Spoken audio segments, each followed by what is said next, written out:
it's Star Rail time! Oh my god! Oh, I'm so excited. Oh, sorry, maybe too much high energy right off the bat. Welcome, one and all. Oh god, this has been absolutely a crazy couple of weeks just waiting for this. Thankfully, we didn't have to wait quite as long between these last couple of patches, so it's only been like 4 weeks. Hello. Yeah, as soon as the patch went live yesterday, that might have been the thing that I immediately did. I might have immediately logged on and grabbed her outfit. Also, I had done the calculations for how many pulls I would need in order to grab both Silver Wolf and Evanescence, and I was a little short. So I also made sure that I'd be able to pick up both of them. So anyway. I know, isn't she so pretty? I don't know, I just can't help but I just want to show her off. Oh god, her new outfit is so gorgeous. I hope they keep doing this for more characters because, oh god, the drip is very powerful. Oh, so anyway, I hope that you all are, doing well this fine day. I am both excited and terrified to see all the smiling faces, because as we all know, today we are taking on the Queen of Smiles at Fulwish headquarters, taking her on because goddamn, she has some goddamn things to answer for. So we're going to be taking on Fulwish.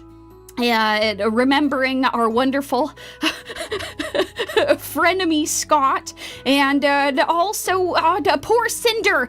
Justice for both of them. It'll be beautiful. Oh, I know, right? Shikinsune, I'm sad they're trying so hard to make us choose between both Silverwolf and Nessia. It's not fair. Absolutely not fair. Oh, so anyway, before we hop into our actual story today, I'm gonna really quickly show you folks a couple of videos that they dropped over the last week. They have dropped a bunch of Silverwolf promotional stuff, which is also like really awesome extra lore. And I figured we could watch some of those. I know that some folks might not have seen those yet. So I think it will be a fun chance to get to watch some really cool stuff. And also, it's just really, really good lore building for the Stellaron Hunters. So yeah, it's absolutely beautiful. But anyway, without further ado, let me turn off my backing track. Hold on. I've got it already here. Bum, bum, bum. That's right. I've already got the first video pulled up. Usually, especially if we're like really tight on time, I'm not always able to show off these trailers, but I did all the calculations. The Yumi Yap coefficient has been taken into account, and we have time to watch these.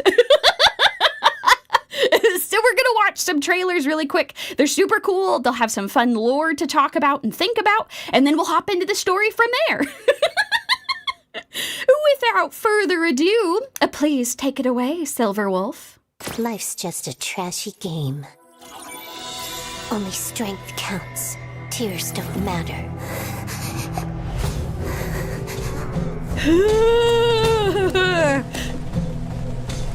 Punk Lord is brutal.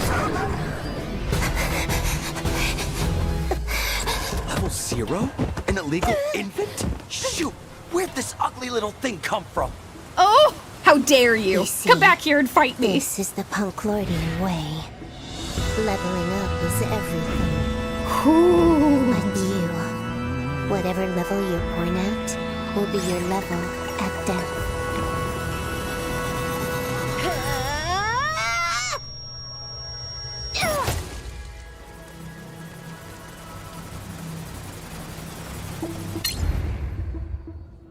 What? Mount Scrap has a new master? A level 63 boss? Who is this beast? The idea is Silverwolf? Who's that? What level are they? Let me check. What? We now bring you an Interastral Peace Broadcast newsflash. The Punklordian Hacker Guild's database was anonymously overwritten. All user-level identifiers have been lost. And now who could be Purple was once responsible again for observed in the that? Baroga star system lasting for 7.3 seconds. Several mining ships were relocated after being attacked by true states, and traces of either enemy were found at the scene. Detected anomalies in certain library archive texts. The mimetic A data massive of the blackout has wanted occurred targets across Peer before Region. intervening Services are expected to be restored in 1 system hour. Abnormal signal fluctuations were detected in the containment zone of maximum security target 0. All frequency tracking beacons have failed.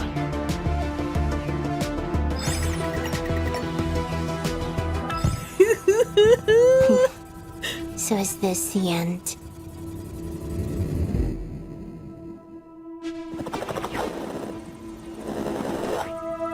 God, I love this pixel art. You're the creator of this cartridge?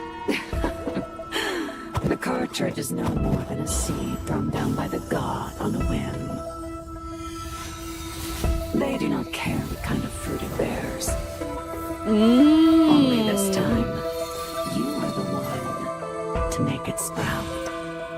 Sprout? Is level 99 truly its limit? Level 99 is Punk Lord's limit, not the cartridges. But it can't level up any further. I need power. Even more power. Why do you need it? Why do birds fly? Why do fish swim? Only the dying and the overfed contemplate meaning. I don't intend to die, nor do I have the luxury of excess. I see. You are simply afraid of your own weakness. Oh. You've got a real mouth on you. You think trash talking is gonna win you this round? Believe me, I'll win.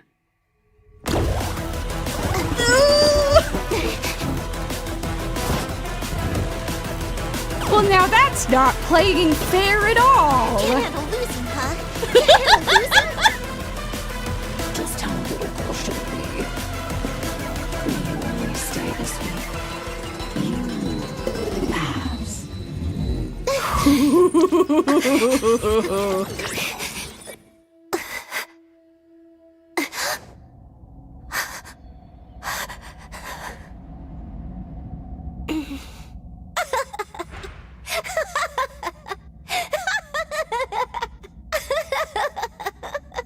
Can a god really do whatever they want like this, just on a passing whim? Life really is a lousy game. See you next time. I'll be waiting. God! And that's only the first trailer! That's only number 1! Yeah, I know, right? It's extremely on brand for AHA to cheat like that. Absolutely incredible. I think it's really tragic that Punk Lord is this planet where, like, whatever level you are when you're born, that's what you're gonna be when you die. And she is someone who has directly defied that, all because of the whims of an eon. Yes, the trailer 101, the first of the trailers. But yeah, it is absolutely incredible that, like, she either got very lucky or things just worked out pretty nicely, that she's the one who got that cartridge that had come from the heavens. It's pretty cool. But anyway, let's go on to our next trailer, because the next bit, now that you all know a little bit about kind of like the basis of where Silverwolf grew up, what kind of life she led before the Stellaron Hunters, it's now time for us to see her first encounter with the Stellaron Hunters. That's right. I have that footage right here with us.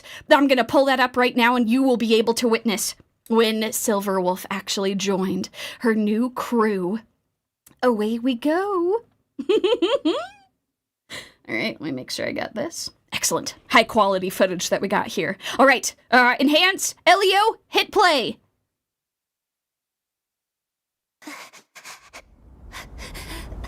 When was the last time you ever lost? Enough chit-chat.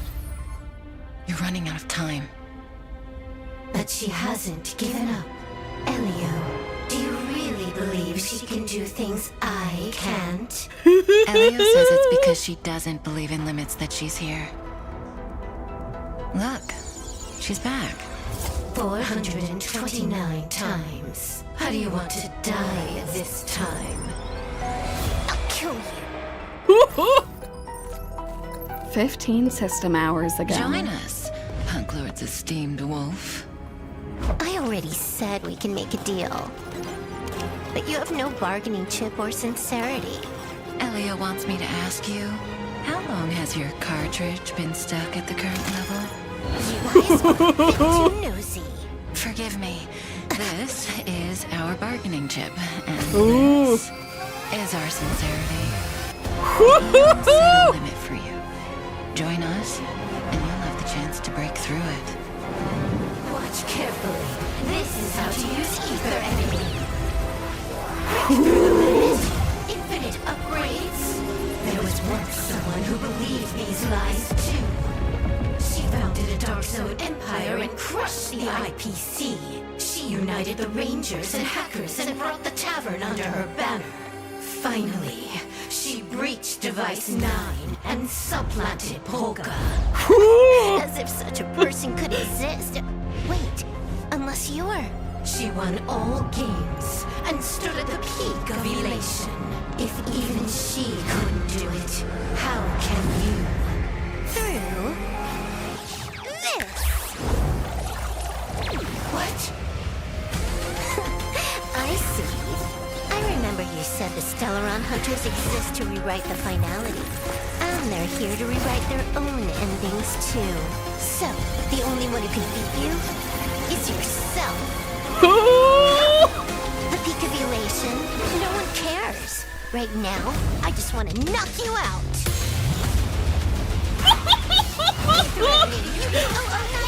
Good grief!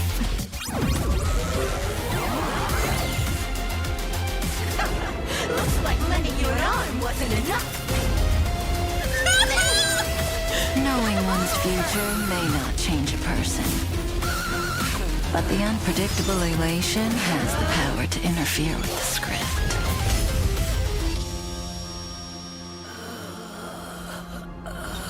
When was the last time you ever lost?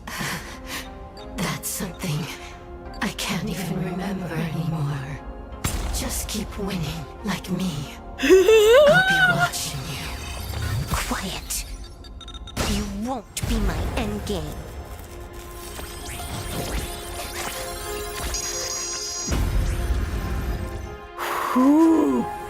Right now, you still can't control it. We'll hold on to this cartridge for you in the meantime.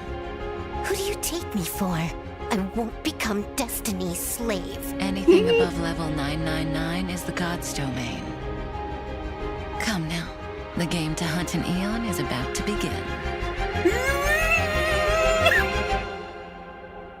God. Ooh. So there you all have it. For one reason or the other, the Stellaron Hunters were able to bring this Silver Wolf into their group with the promise that not only could she reach level 999 one day, but maybe could even go further. Yeah, I know her future self is a goddamn badass. Like, Silverwolf is already amazing, but the idea of uniting all of these different factions going up against the IPC is unbelievable. But yep, that's a very powerful cartridge, so it's not something that she's going to be able to use a whole lot. So what if I was to tell you that I had some extra footage?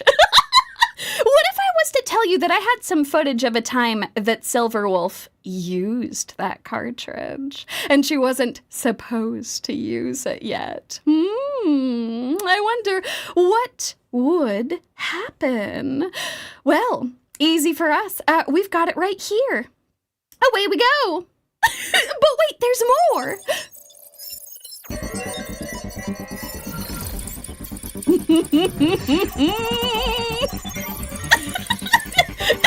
Is this my stalker arc? I guess it is. I have all this inside footage.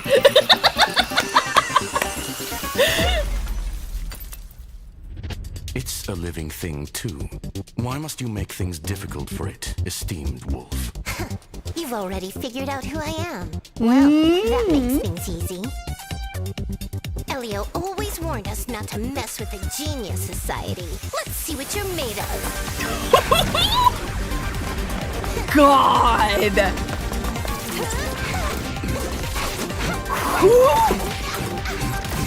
Oh, Screwy, my man!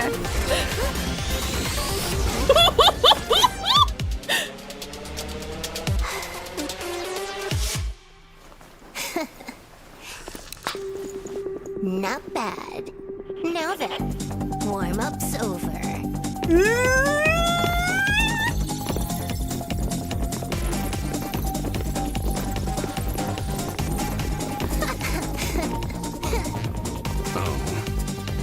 Controlling 76 accounts at once. The fabled 76 accounts. APM is truly incredible. Now, we can finally play to our heart's content. Ooh. God! Oh no, his hat! Drip is secured. Ooh.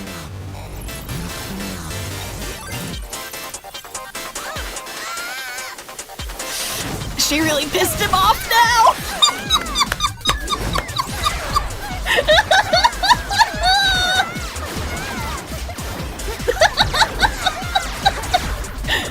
Oh God! You don't mess with the hat. Oh no! The Eon of Elation's power and... No, wait. This isn't something you should have right now.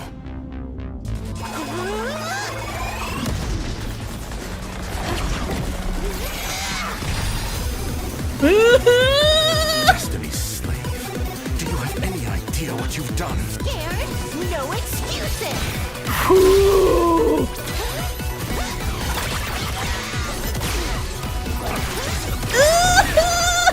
Any last words?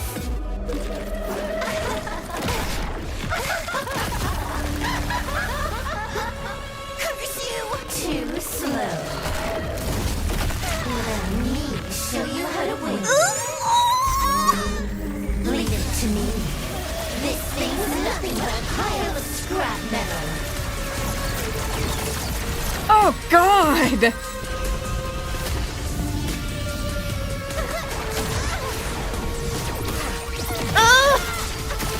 Poor Screwy, no! Lost to me! Don't come out here nitpicking! Didn't you want to get stronger? This is my fight to win or lose! Call the shot! Huh?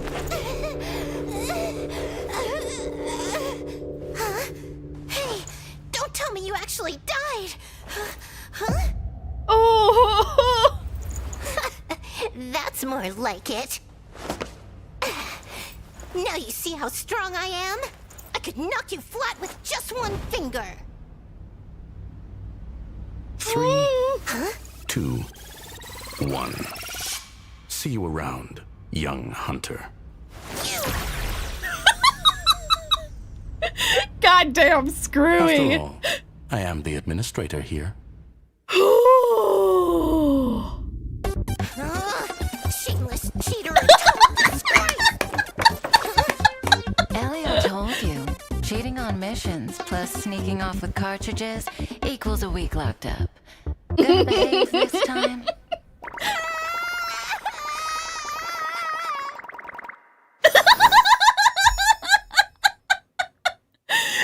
Absolutely phenomenal. So yeah, you all can see why I found it extremely important to share this with you. Because these are absolutely amazing. So yeah, she does have the power of her future self, but using that power risks her future self starting to take over. She can't quite handle it yet. So, anyway, it's a good thing that by and large, Elio and Kafka and company are holding on to that with the Stellaron Hunters. But, there was this famous incident, which this is the first time that we've actually been able to see this fight, like, fully expounded upon, because it's been talked about here and there in the story. Oh, my God. I love you, Screwy. Thank you so much for holding out. Against an Emanator there. Oh, good grief. So, yeah. With all of that in mind, now that you all are very well acquainted with what Silverwolf is packing over here, I think it is now time. You are adequately prepared for us to hop into the story. I agree. I also hate it when my future self takes over.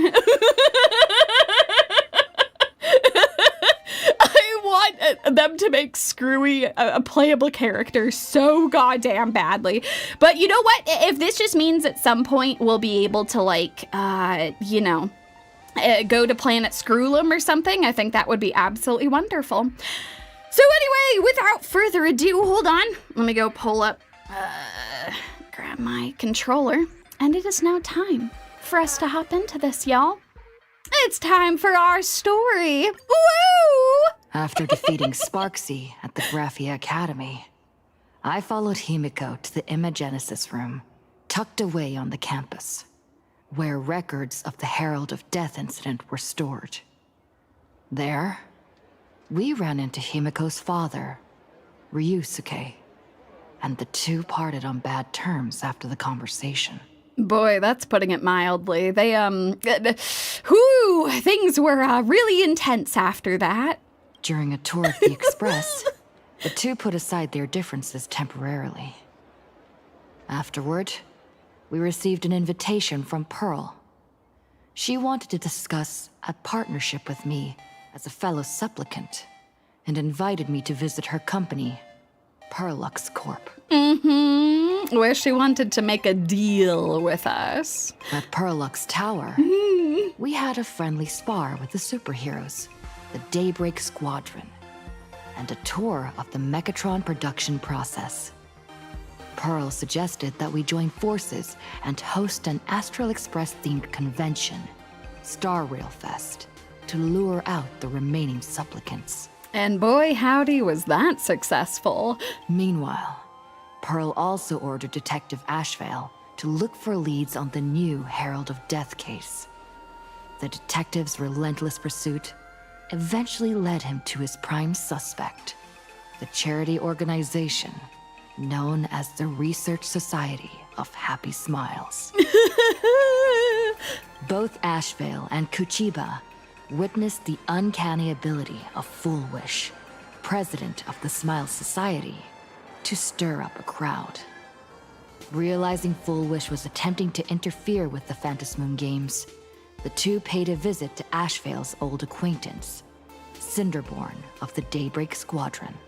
But it was already too late. During the conversation with Cinderborn, Ashvale sensed a deep, dark secret behind the happiness surgery that the Society offered to its members to erase their pain.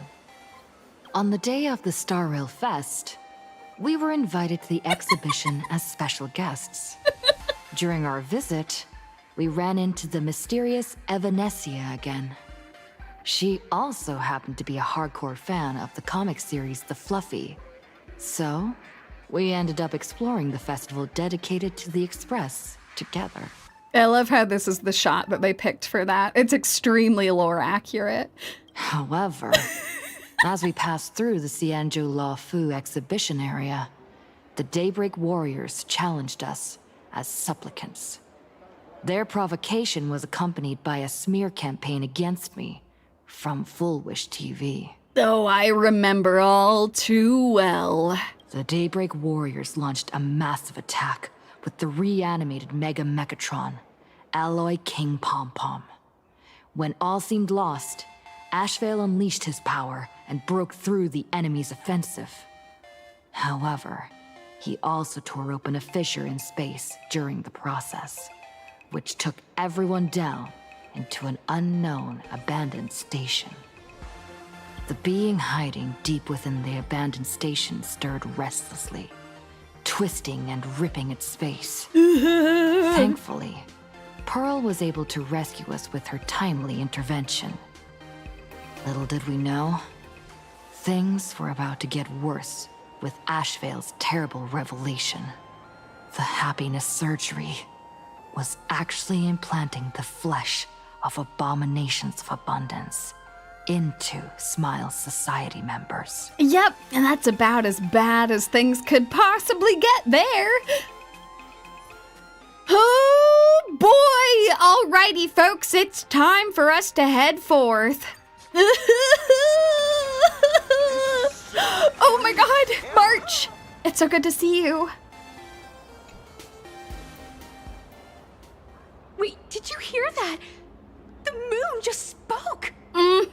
It said some pretty crazy shit about who was gonna win the games, too. If instead of just becoming an Eon for a minute, it claimed that we would become Eons permanently? Surely that's not something that we could have happen.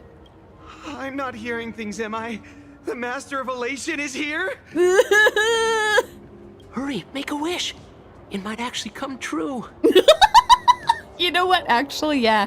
I don't know if that's exactly how AHA works, but it's worth a shot. Hang on. This isn't right. Is it? Oh, That winking moon up there in the sky. It just spoke. For real. Hey, it wasn't just me, was it? You heard that too, right? You know, there is part of me that wants to lie and say that I didn't, but I'm just messing with you. I heard it loud and clear. I heard it too. Oh, Himiko! Space Mom, thank you for joining us. That's why I came straight back for you. Oh god, what do we make of what the moon said? The winner of these Phantasmoon Games shall inherit all my authority and become the true, permanent Eon of Elation. Which means... AHA changed the prize. The Eon of Elation has massively raised the stakes. Precisely. AHA has raised the stakes.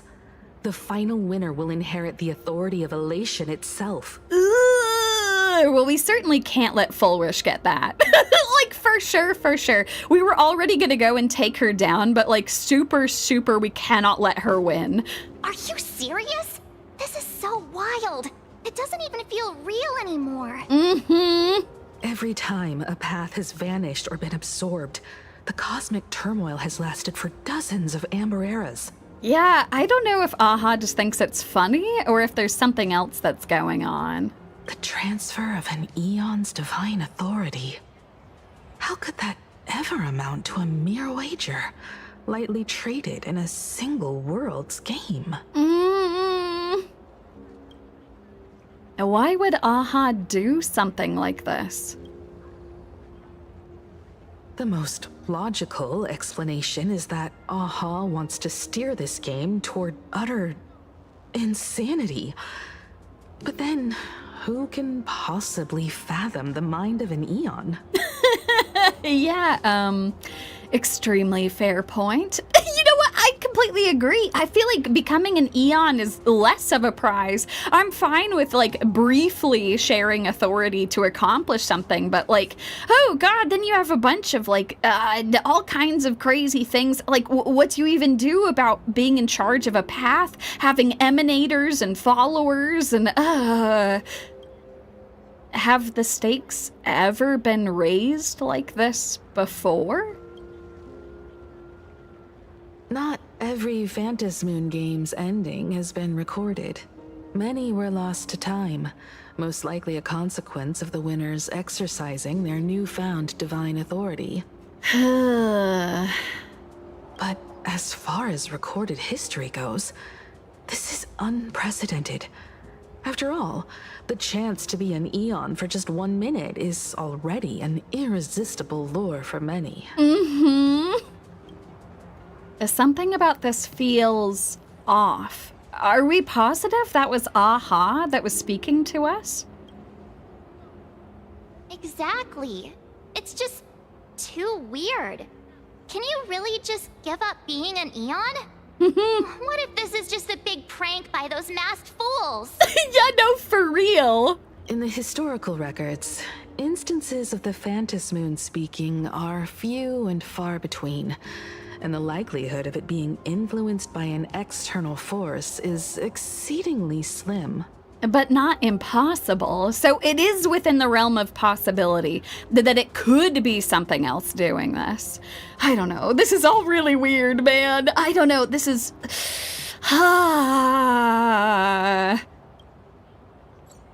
What's the point of all this? Basically, unless what the Phantasmoon said is some cruel joke or a play on words, once the games are over, a new god will be born. One of unknown identity, unknown morality, and unknown purpose. They won't be a guest with a 1-minute pass to the Elation theme park. They will be its new owner. They may spread good fortune and steer the great wheel of the cosmos toward hope. Or they may be a god of utter malice, mocking all who stand against the destruction, intent on dragging the universe into an abyss of despair. Yeah, we super don't want that. Oh, God. I'm hoping there's a silver lining here. Like, there's got to be some positive way that we can turn all of this. You mean a pessimist sees a half-empty glass, but an optimist sees a half-full one? You know, this is why I love you, March. Yes, that is correct. And maybe we could guarantee that a benevolent Eon is born? I knew you were an optimist, just like me. Besides, there's no way the Eon of Elation would let their authority fall into unworthy hands, right? I actually disagree with that last part. I think it is entirely within the realm of possibility that the Eon of Elation just doesn't care who wins. Like, at all. Right? Right? Oh, God! No way! It's Baseball, Raccoon, March Bunny, and Hime Cat in the flesh! Oh, what are they doing here? Oh, God. Fans. Hello? Friends? I couldn't even get a ticket to Star Rail Fest, and now I'm seeing them right here on the street. Whoa. Where did all these people come from? Yeah, what's going on? I don't like this. Hey, that declaration the Phantasmoon mentioned was about you, right? What are you gonna do? Got any kind of moon landing plans in the works? Oh, no! You should just hit it with your bat! Send that thing spinning into a black hole at the edge of the cosmos! No, okay, hold on. That's a great idea. But also, why would I do that? You smash anyone who stands in your way with that bat! Oh no, actually, these might be my fans.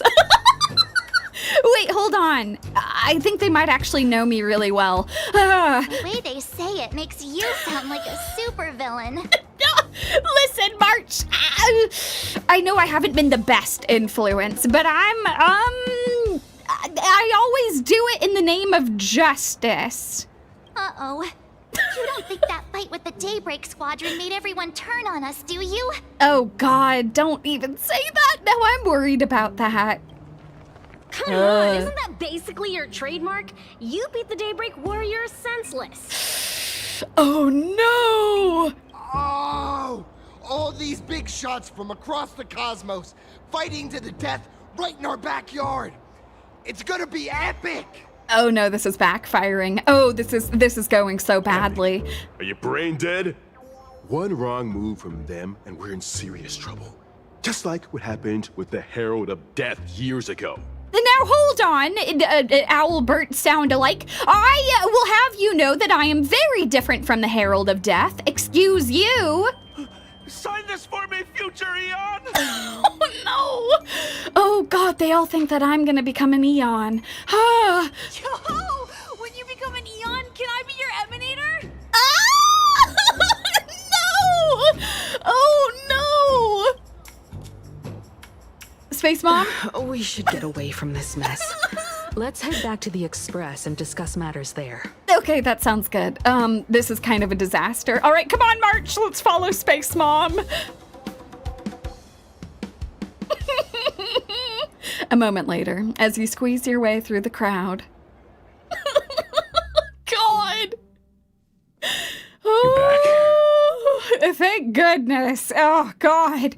They're out for blood out there. And I mean, the blood of my enemies, I guess. They really want me to swing the bat. And I mean, you know, the fans, I guess, are reflecting me pretty hard, but... Oh, God. What is my first act as Eon? I'll distribute light stick bats to everyone and popcorn, too. Those are my first 2 acts as an Eon. Himiko messaged me. She filled me in on the Star Rail Fest and the Phantasmoon's declaration. Things really are changing fast. Yup, agreed. Steal everyone's shoes. Now, see, that would be act number 3, but yes, you are correct. I mean, in order to be the Eon of chill, everyone's got to be super relaxed. So they'll all have blankets and popcorn and adorable little light sticks, and they won't have to worry about shoes anymore. It'll all be okay. Oh, God. Winning the games has just become more important than ever. To prevent the divine authority from falling into the wrong hands, the supplicants may go to any lengths now with their tactics and actions. Mm-hmm. After all, in most people's minds, they alone are the ones best suited to wield power. Right or wrong has little to do with it. Such is the nature of human will. Yeah, and that may be exactly what the Phantasmoon wishes to see. A spectacular, head-on battle of ambitions. God damn it, Aha. Ugh. Madam Pearl has sent a communication request to the Astral Express. Accept transmission? Oh, God. I guess yes? Question mark? Hello, Pearl. It hasn't been long since we parted. And here I am disturbing you once more. My sincerest apologies. Oh no, it's fine. The situation has become pretty dramatic. Please, there's no need to apologize. Given the urgency of this transmission, Madam Pearl, I assume you wish to discuss the Phantasmoon's recent declaration. Nothing manipulates people's emotions quite like that moon in the sky. A permanent handover of divine authority. It is unprecedented. Yeah! I can't help but wonder whether some malicious presence lurks behind the Phantasmoon. Still, who else but the Elation themselves could wield such control over it? In any case, the Phantasmoon's speech has made the public realize that the power to create a god is in their hands. Their emotions, and perhaps even their wish power, are swelling to historic levels. The Department of Aberration Defense even detected a surge of agitation and unrest among the Imaginae. Oh God, really? So something akin to, like, I don't know, maybe an Eon is involved here. I'm still not 100% sold that it's Aha, but When normal people believe power rests in their hands, their decisions tend to grow more radical and reckless. Please, be careful, and make sure to protect yourselves. Okay, I guess, thank you? Although, protect ourselves. Correct. It would be wise to keep a low profile and stay out of the public eye. The Media and Public Relations Department has been monitoring public sentiment.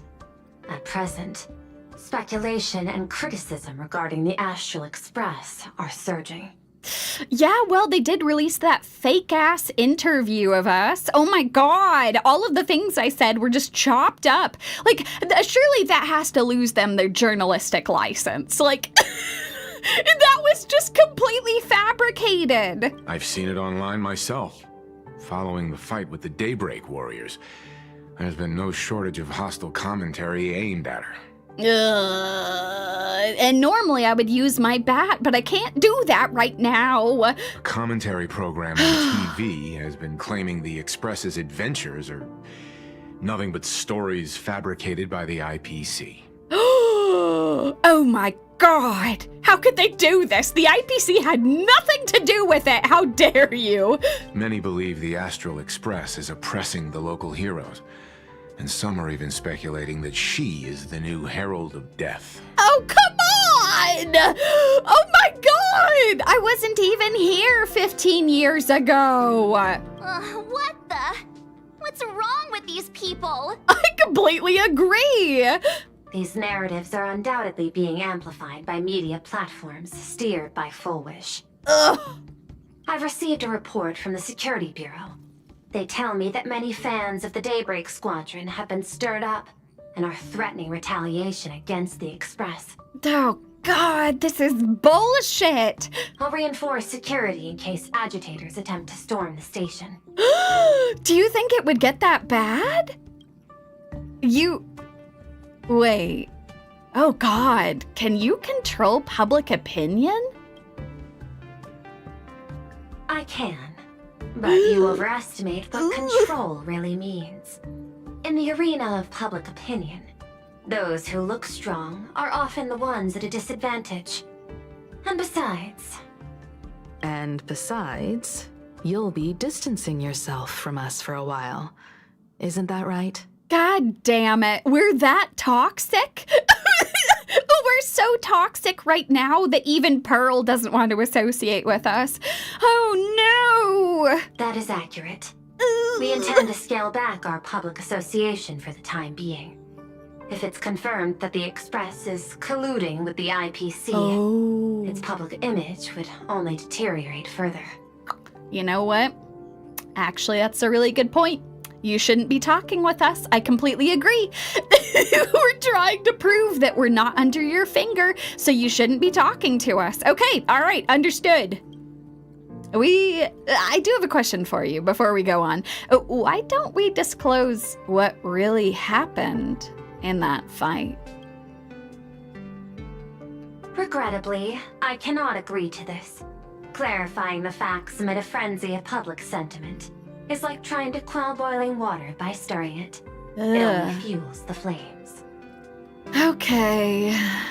The happiness surgery causes recipients to undergo an abundance transformation.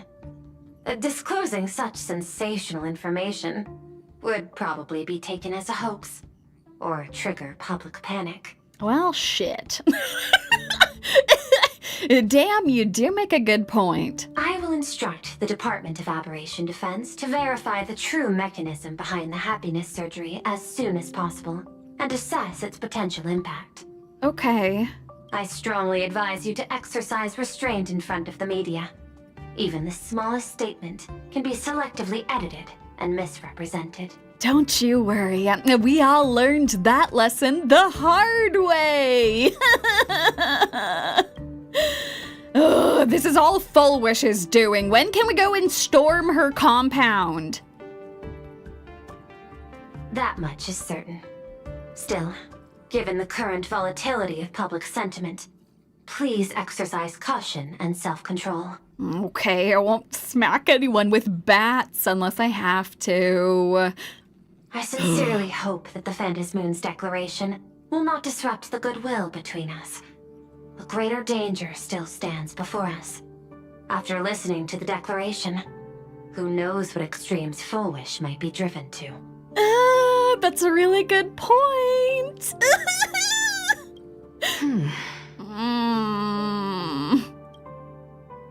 Affairs demand my attention, so I must excuse myself.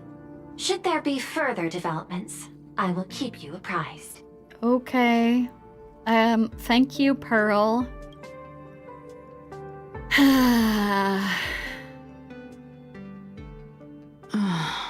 What do you make of the current situation? It's a complete goddamn mess. What the hell are we supposed to do? We need to take action and put a stop to Fulwish before things get even worse. Even if I'd never joined the Phantasmoon Games, I'd still make this decision. So yeah, Space Mom, when are we rolling? I'm ready to go in bats a-blazing for everyone she has fooled. For Scott and for goddamn Cinder. Whatever her excuse is, killing others as if it's just a game is beyond forgiveness. Agreed. Given the likelihood of Fulwish acting unpredictably, we should confront her with everything we have. That reminds me, I've been wondering, the happiness surgery taps into the power of abundance, yet Fulwish seems perfectly normal. Just, how did she get her hands on something so dangerous? Me thinks that there is someone who is giving her a helping hand. Absolutely terrifying. And you know what? That's actually true. I did call out this cult in 4.0. That's because I'm always on high alert, you know? Like, we've had so many cults that we've seen in all these different games. Oh, God! Perhaps it's the lingering poison left behind by the previous Herald of Death. Oh, wait. Lingering poison? 15 years ago, the monster who turned living flesh into his artwork would, in the heat of combat, slip into bouts of frenzied elation and delirium. Oh, God. The murderous mark he left behind, the bloody bloom, was no mere delusion. According to his interrogation transcripts, he claimed to witness a brilliant golden tree promising him everlasting life. Oh, no. It can't be the ambrosial arbor, the thing that the Phantasmoon Courtyard sacred tree looks like? I cannot say whether the vision this madman claimed to see corresponds to something real, but the possibility cannot be ruled out. Okay, well that's extremely terrifying. He claimed that in his hallucinations, the golden tree's branches coiled around him, drowning him in frenzy and pleasure. He wanted its blossoms to bloom before all, and to bring about that miracle, he was willing to slaughter without restraint. Ugh. Oh, God. In hindsight, it's clear that the Herald of Death was a supplicant who bore the power of abundance. The tragedy he orchestrated in plain Arcadia ultimately forged another version of himself. Fulwish. Right now, in plain Arcadia, how many have undergone the happiness surgery and turned into potential abominations of abundance? It's a terrifying thought. Oh, Himiko. Fulwish. What has happened to you over the years? Hiding behind these innocent people. What are you really trying to accomplish?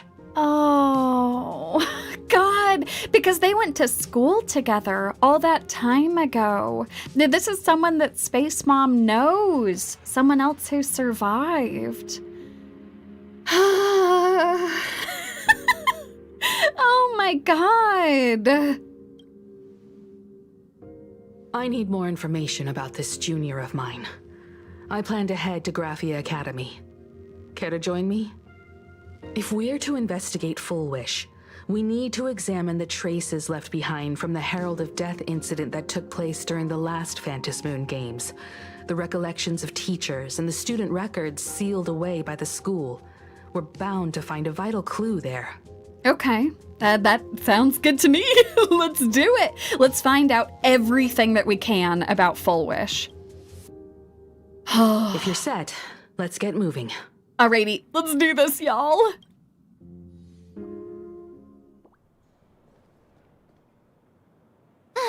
Well, after that so-called dream campus experience, we've ended up back at Graphia Academy. It's almost like revisiting the place after graduation. You know what, March? It does feel like that. I suppose we could call this our alma mater now.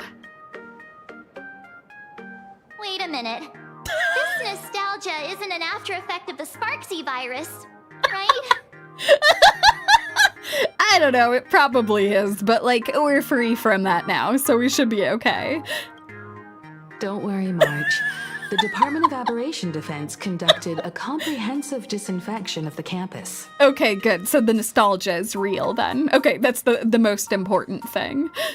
Oh, that's a relief. The last thing I need is to be mid-investigation and suddenly morph into some hopping, dancing mushroom rabbit. Oh, yep, agreed.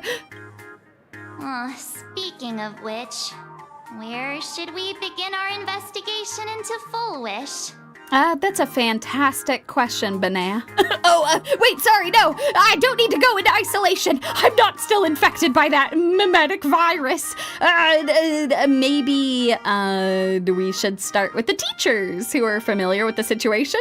I'm definitely not suggesting talking to the dean first. I'm not doing that! Space Mom will be so pissed. I think it's best we see my father first. Really? Oh my god. I mean, I wasn't gonna suggest that, but you know, if you're feeling okay for it, then that's fine. Okay. Oh god. I love how I'm instantly willing to like tease March and Danny Boy as much as I can, but when it comes to Space Mom and Space Dad, I'm just like, no, nothing that will make them uncomfortable. It's only appropriate that we obtain permission from the dean before proceeding with the investigation. Okay, Mom. Well, if you're sure, lead the way. I can always keep Space Grandpa occupied if you need. 15 years have passed, but there should be a backup of the student files, work logs, or visitor records. And only he knows where they're stored. Okay. Whatever you want, Space Mom. You lead the way and we will follow. Let's go then. To the dean's office. That sounds good. Yeah, right, exactly.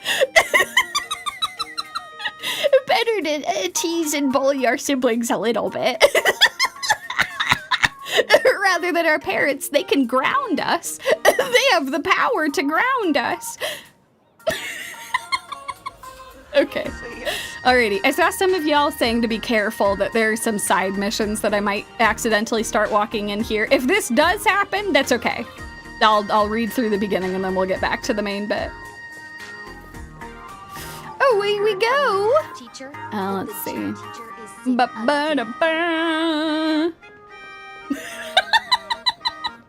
You know, it is true. We do have a murderous cult leader to go after. We'll have to put aside the family politics for now.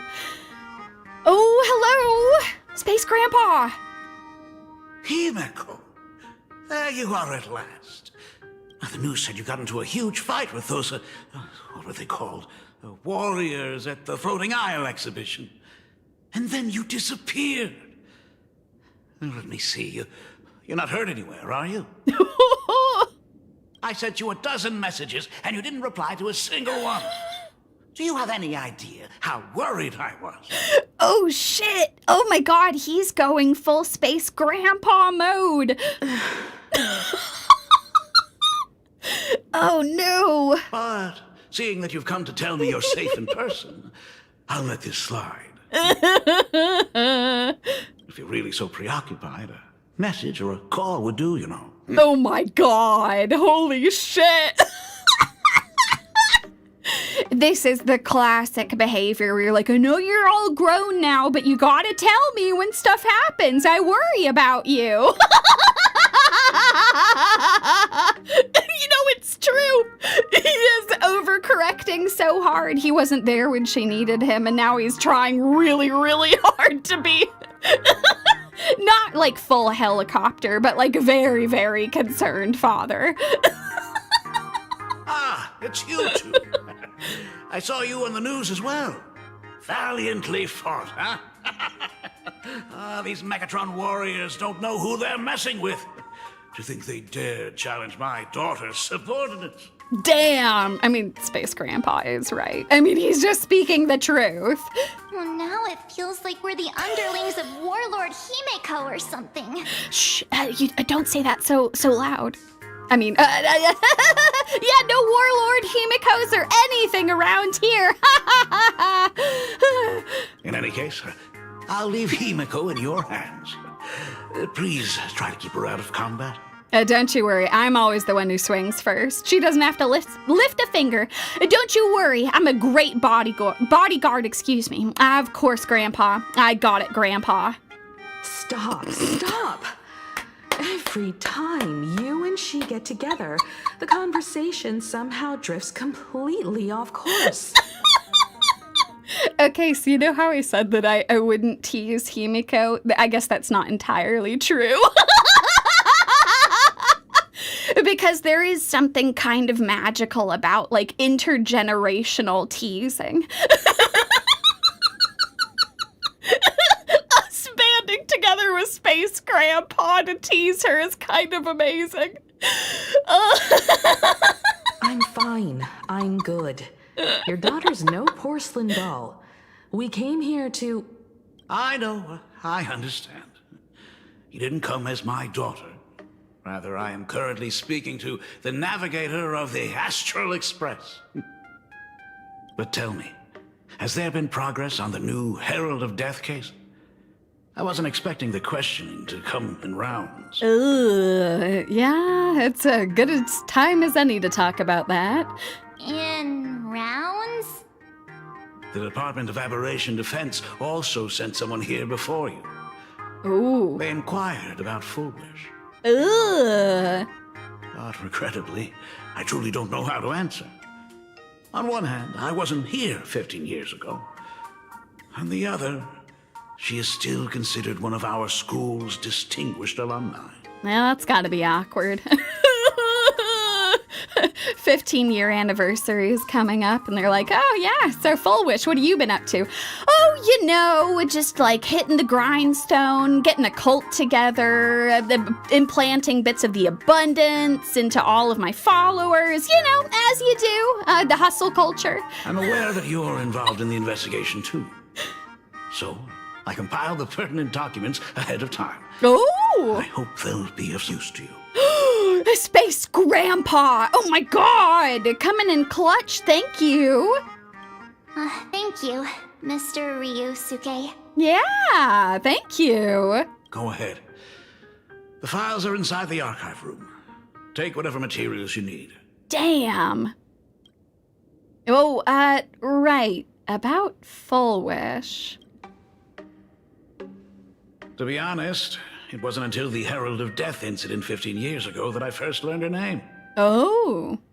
As the Dean, I should have met up with her more often and tried harder to soothe the wounds it left on her. But I just couldn't. Why? Do you really need all the details? The whole serving as a model example thing. I don't want to tarnish it completely. Oh, we're Space Grandpa. We know that you were kind of a deadbeat back in the day. You're making up for it now. It's okay. I understand. I knew it was a selfish thought, but I just couldn't help it. Back then, whenever I heard her name, I thought to myself, if someone was able to survive the incident, then why couldn't it have been my daughter? Oh my god! Oh my god, that's even more tragic than I thought! I thought it was just because he wasn't sure how to even approach it, because he was already grieving enough, but no! It was almost a form of resentment. Thinking that his own daughter hadn't survived. Oh my god, that's so sad!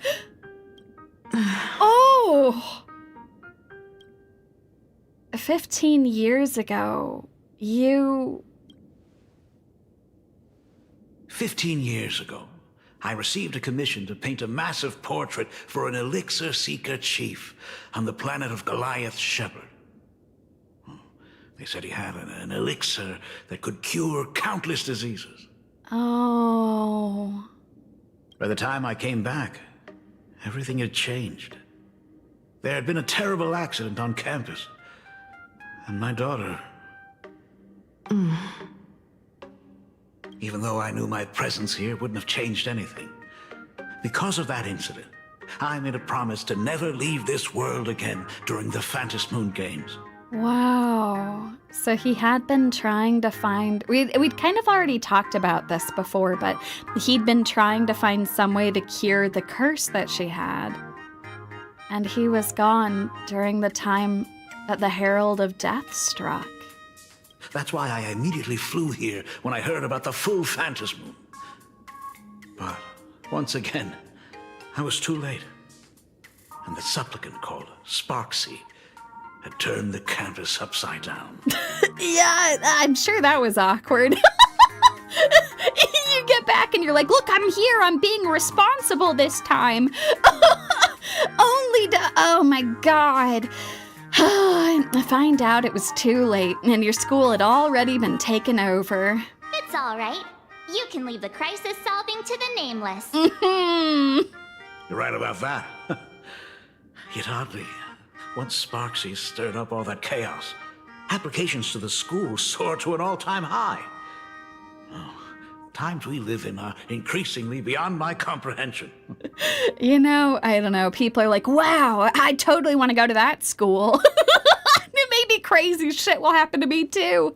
Also, Shig, that is a spectacular shout out that yes, the elixir seekers are related to the abundance. So we've seen examples where, I mean, even in some of the, I think the live stream a version trailer where they were talking about Evanesia.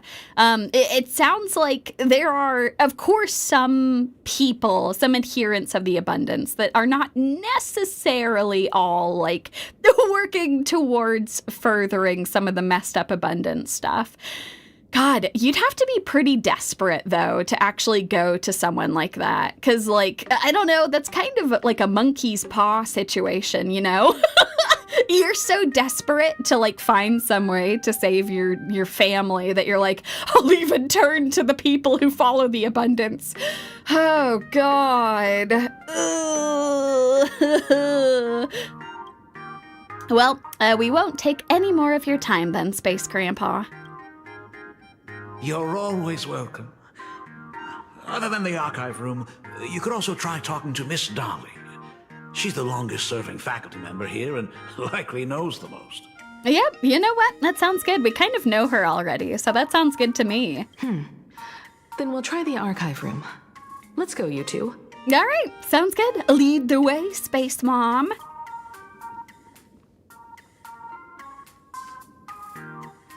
Thank you, Dad. Oh! We should be able to find the archive room and Miss Dolly around the Imagenesis classroom, right? That sounds good to me, March. Oh, that was wonderful. Slowly but surely, their relationship is thawing. Oh my God, that's beautiful. Oh, hold on. Well, I want to talk to the students first. Can I get around Dolly? Hold on. I'm sorry, Dolly. Oh my goodness. Damn! Oh, I recognized you in the distance. Himiko, it really is you.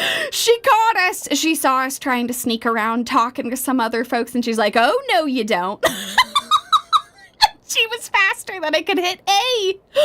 Oh my God, Dolly. Miss Dolly, please forgive me for not coming to see you sooner. I've been back for a while now, but this is the first chance I've had to come see you. Don't worry about it. I'm simply happy that you cared enough to visit. I must apologize about the mask you entrusted me.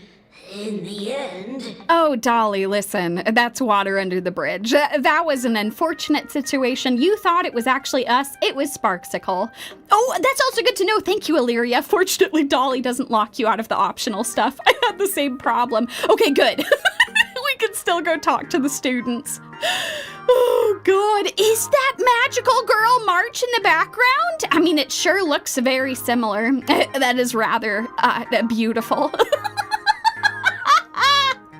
Please, I can't thank you enough for safeguarding the mask all those years. Yeah, and I mean, you even tried to, like, quiz her. I mean, I thought it was... we all thought it was us. Look at you. You haven't changed a bit. Oh, you and your friends look like you're in a hurry. Is there something you need to attend to?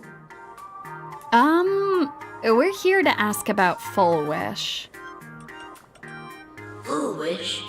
The poor child who survived the Herald of Death. Yeah. The school organized a fundraiser for her back then. I still remember how she bowed again and again with tears in her eyes at everyone who helped. Oh. Poor girl. Though she was lucky to have survived, her parents didn't make it. There were rumors flying around the school saying she had something to do with the Herald of Death. Otherwise, why would she be so lucky? She's the only one who survived. What a bunch of scoundrels. That's horrible. It's especially horrible finding out that now she actually is. She had good grades and a good heart. And becoming famous, she often came back to visit the school and sponsored a number of scholarship projects.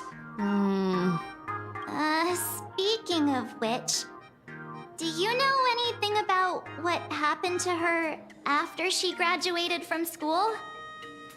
I heard she went somewhere beyond the sky to further her studies after graduation. She had the chance to work for the Astral Peace Corporation, but chose to return home and take over Seafell TV instead, which was on the verge of bankruptcy. Okay, that's good to know. Somewhere beyond the sky. Miss Dolly, do you know where she went exactly? I never heard. However, she pushed out many projects after taking over the TV station and managed to expand their business to the whole of Plain Arcadia in just a few years. That is all I know. Okay, that's suspicious as hell. Thank you, Ms. Dolly, for your intel.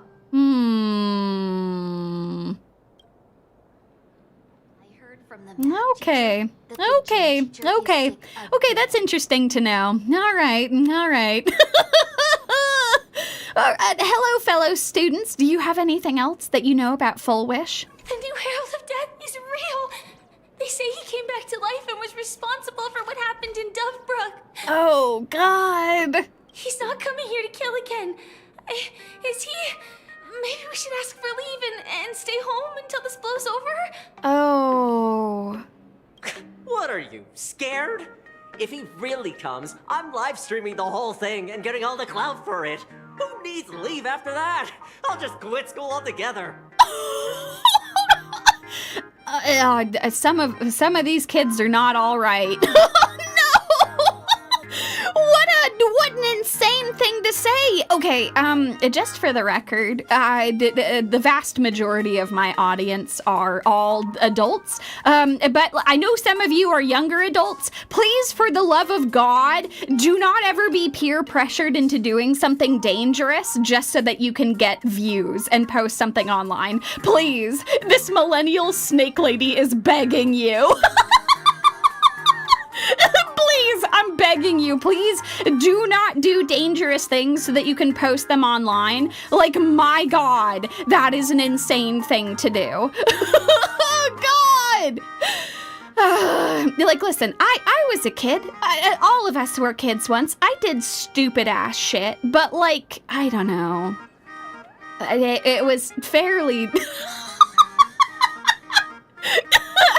hiking in areas that maybe weren't the most safe to be hiking in, or like hanging out on rope swings over rocks and stuff like that. You know, the kind of stupid shit that like when something goes wrong, you're like, wow, that was dumb as hell. Why did any of us do that? But at the same time, like, I understand. There is no amount of people being like, it's a dumb idea, but certain things you will be dissuaded from. But I think we could confidently say that if you're just doing something so that you can live stream it online, please don't do that. Please don't do it. Don't do it. I'm too socially awkward to post anything. See, that is the benefit. There are some things that thankfully will save you from stuff. But yeah, this is just for if you've ever had this, like if you have friends who have done this stuff, you don't have to participate in that. You can even try to be the voice of reason and be like, okay, come on. I know that might sound funny, but that's a stupid ass idea. And maybe let's not do that. Oh my God. Yeah, no, there is, I understand that some of this is not going to completely change stuff, but just please don't. Future you will be so happy that you did not do that. And also, I don't want people to feel stupid if you have done shit like that in the past. And that always means that you can move forward and not do that shit, you know? So anyway, no, this is all to say that no one is going to be sticking around if the Herald of Death shows up. Oh my God. What do you know about the Herald of Death anyway? I heard he murdered hundreds of students here 15 years ago. Hundreds? Really? I only heard that the crime scene still exists somewhere on campus. Oh, God. I don't feel too good about this. We should get out of here. If we help the Express Gang, there's a chance we might get featured in The Fluffy.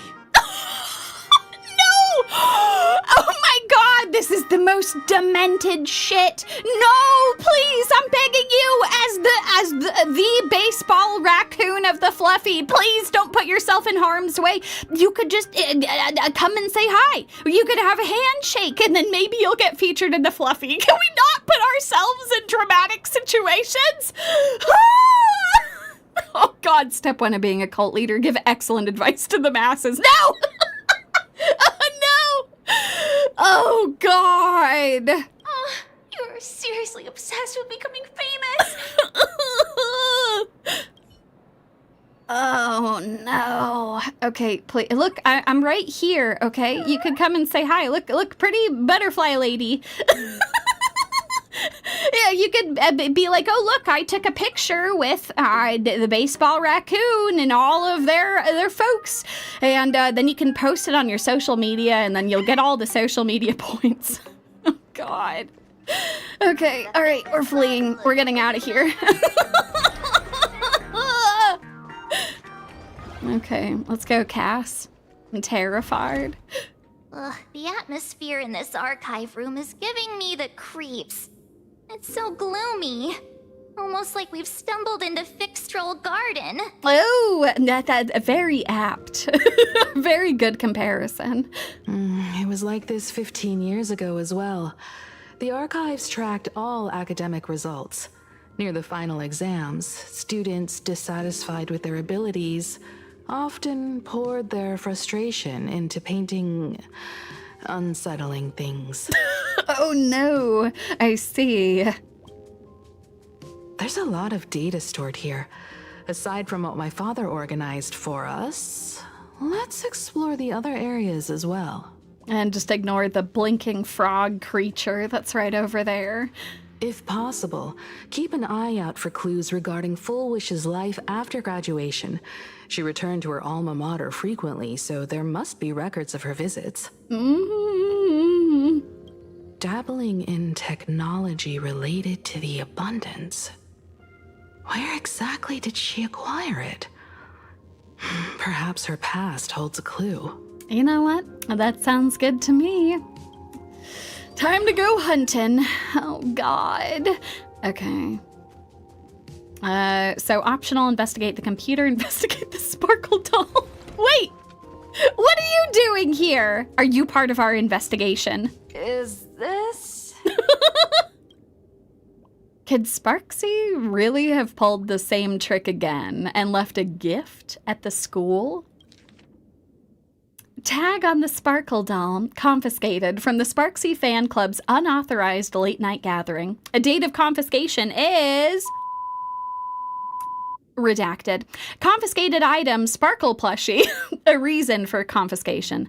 3 second-year students and 5 first-year students formed an unauthorized club called Sparksy Fan Club and held an unsanctioned gathering in the gymnasium late at night. Club members wore bizarre costumes, waved glow sticks, and chanted, "Destroy the old model!" and "Sparksicle forever!" all while surrounding the doll. The continuous noise resulted in a night patrol teacher suffering a sudden seizure. Oh my god! And requiring emergency medical attention. The disposal methods stored in the archive room to be returned upon graduation. Oh no! Yeah, no, we have found the other big cult on Plain Arcadia. Ugh, did they really have to put this here?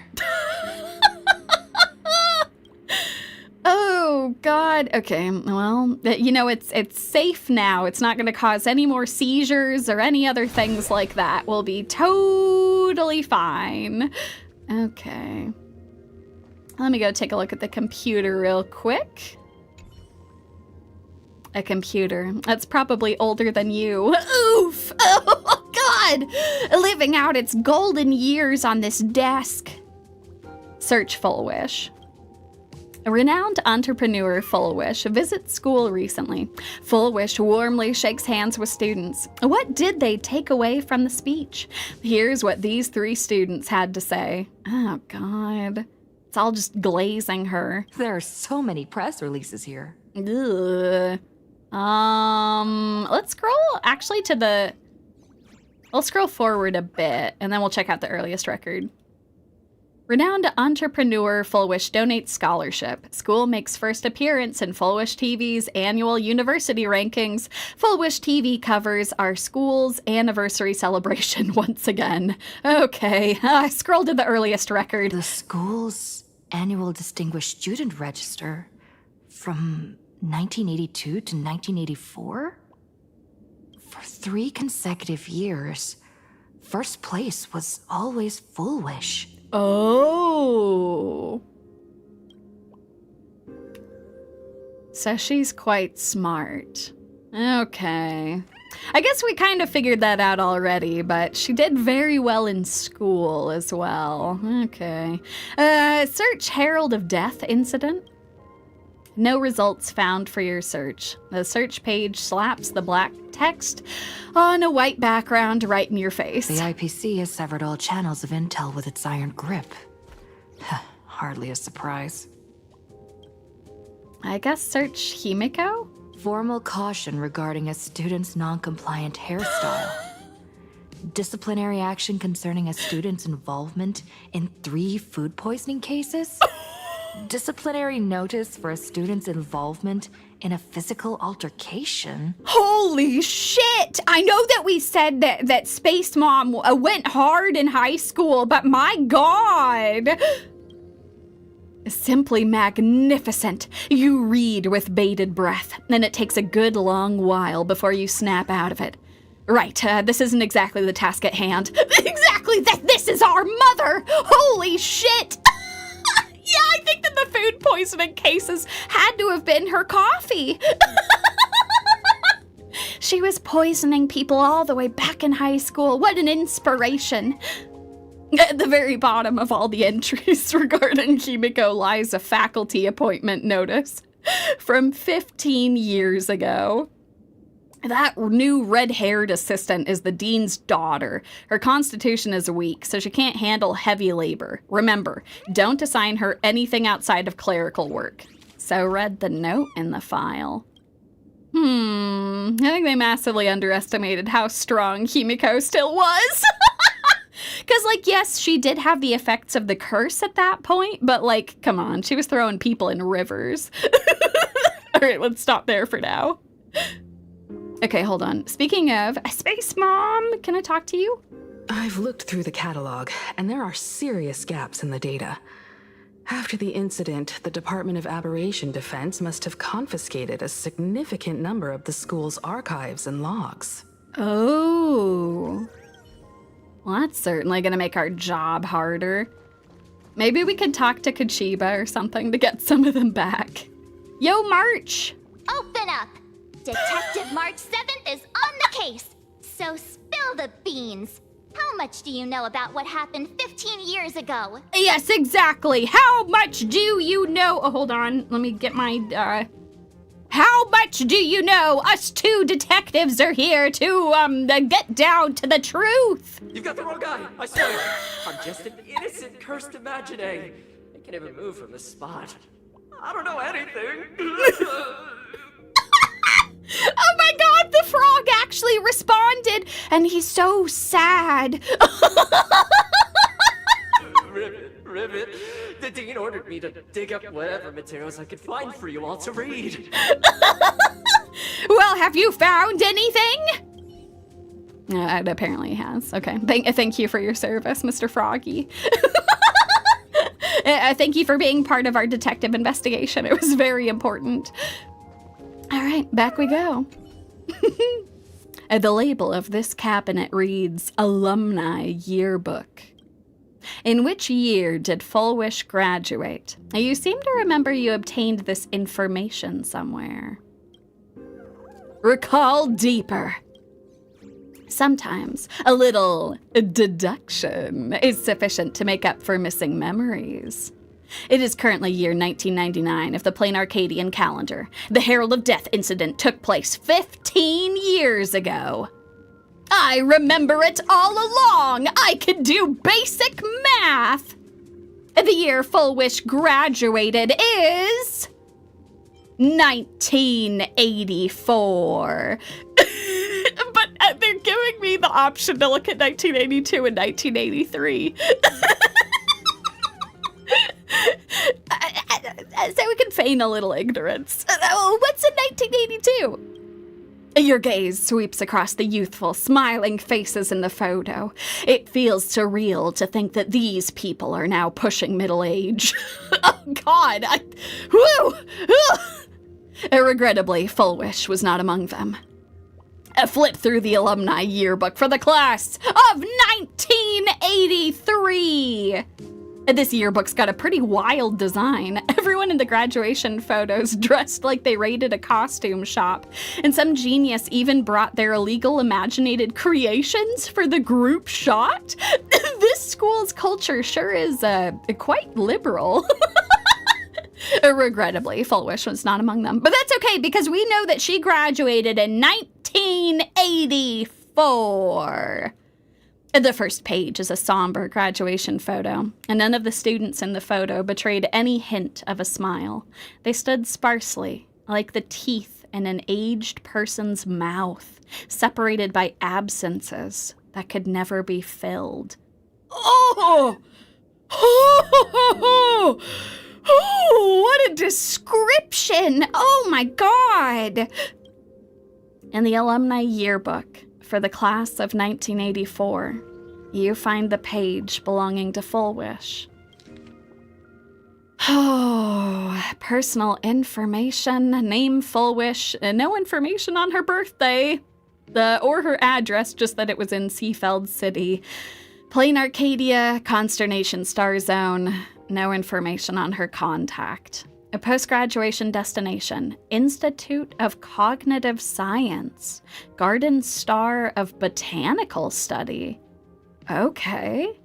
Her interests, favorite color, white. A dream destination, the seaside. A favorite animal, hallucigenia. Ideal career, teacher. Messages from classmates. A graduation day has finally arrived, but so many never made it back. If I hadn't slipped away early that day, could I have done something for them? When I look at the empty seats in our classroom, I often feel guilty for being powerless. Fulwish, did you feel the same? But I've come to terms with it now. The past is the past. Those of us left behind, we have to take care of ourselves. I hear the climate on Garden Star of botanical study is very different. Take care of yourself, Fulwish. That was from Sia. Winning first place in the campus Imagenesis competition, ranking at the top for several consecutive semesters. You've always been outstanding, Fulwish. That's why I truly believe you can make it through that nightmare and show all of Plain Arcadia, with a smile, that we won't be easily defeated by a single tragedy. I've never doubted that. A new chapter in life is about to begin, facing the lens of life. Please keep on smiling. Sarah. Oh my god, these messages are so sad. Message from a teacher. Hearing that you'll soon leave Plain Arcadia to pursue cognitive science, I can't help but feel a sense of loss. It's a failure on my part as a teacher that I couldn't inspire you to stay in the imagenesis industry. But as your teacher, I fully understand your choice. To have helped shape a researcher like you for the Intelligentsia Guild fills me with deep pride. Oh. So that was the potential association with the IPC. Not exactly a stand-up group of folks, historically, the Intelligentsia Guild. I'm sure there are plenty of individual researchers who are just fine, but there's lots of very questionable things they have done over the years. I sincerely wish you the vastest of horizons, Fulwish, and may you realize your dreams, and may the sorrow sown in the past blossom into flowers of happiness in the future. Hermione. They had a section where parents could leave a message. Because both of her parents died, it's left blank. Yeah, exactly. Dr. Ratio was actually actively trying to fight back against the Intelligentsia Guild, which is incredible. And this is why he is good. He is on our side, trying to help out and trying to make sure that all of their bullshit doesn't continue to propagate everywhere. Oh, God. Garden Star of Botanical Study. Cognitive science research. Miss Dolly mentioned that Fulwish went beyond the sky to study after graduation. Turns out this is where she went. Let's go chat with the others. That sounds good to me. Ba-ba-da-ba-ba-da-ba-da-ba. Hey, folks. So what all did you find? Well, did you find anything? Yeah, I sure found some clues. You tell Himiko about the clues you discovered in the alumni catalog. Garden Star of Botanical Study? Mm-hmm.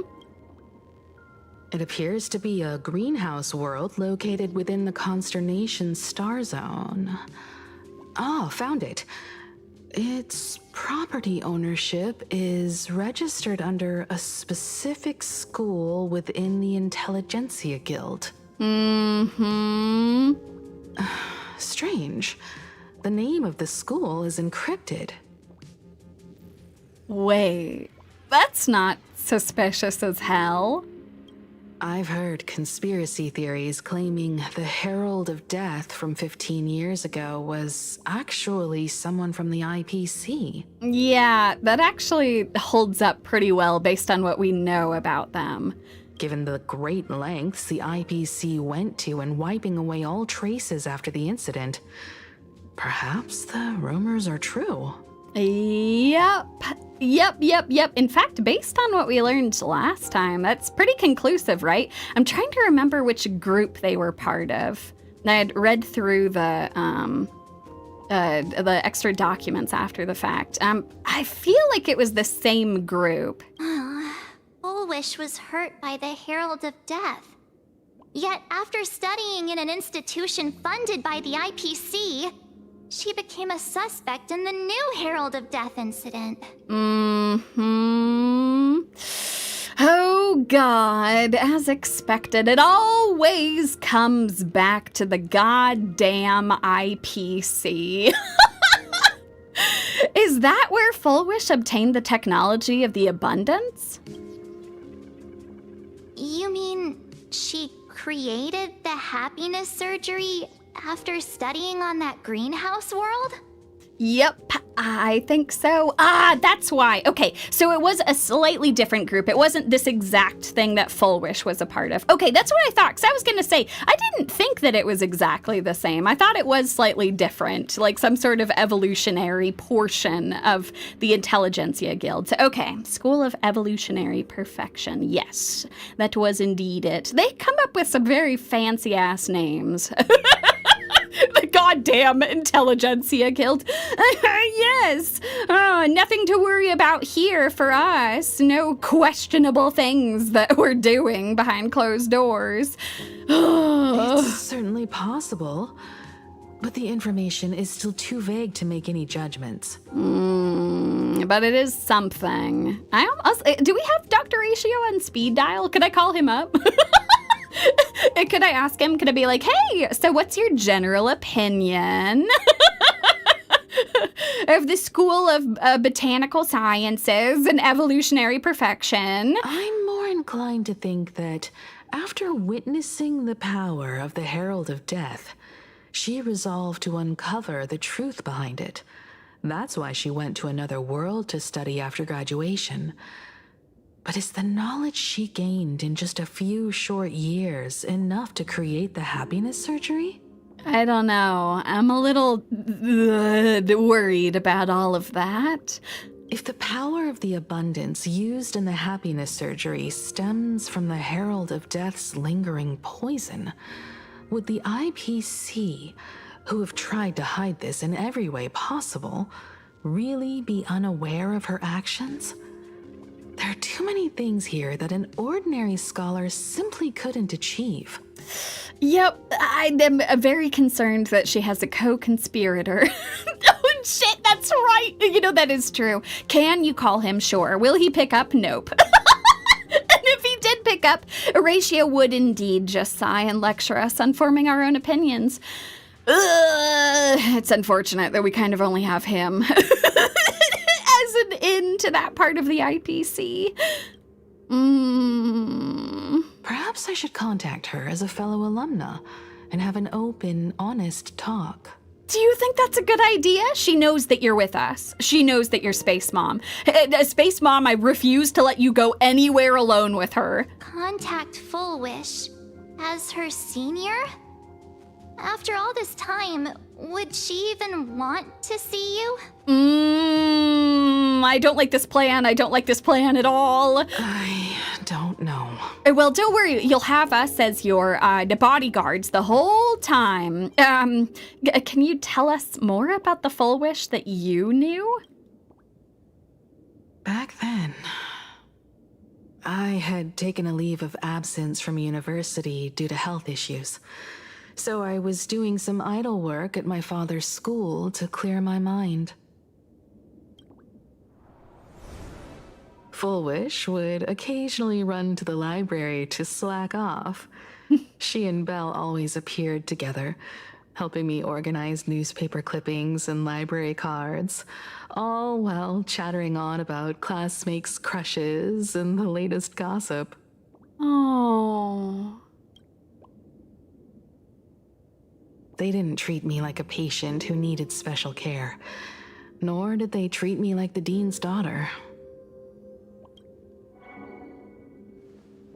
We often shared snacks brought from home and secretly dug out the school's collection of ancient books and paintings to admire them.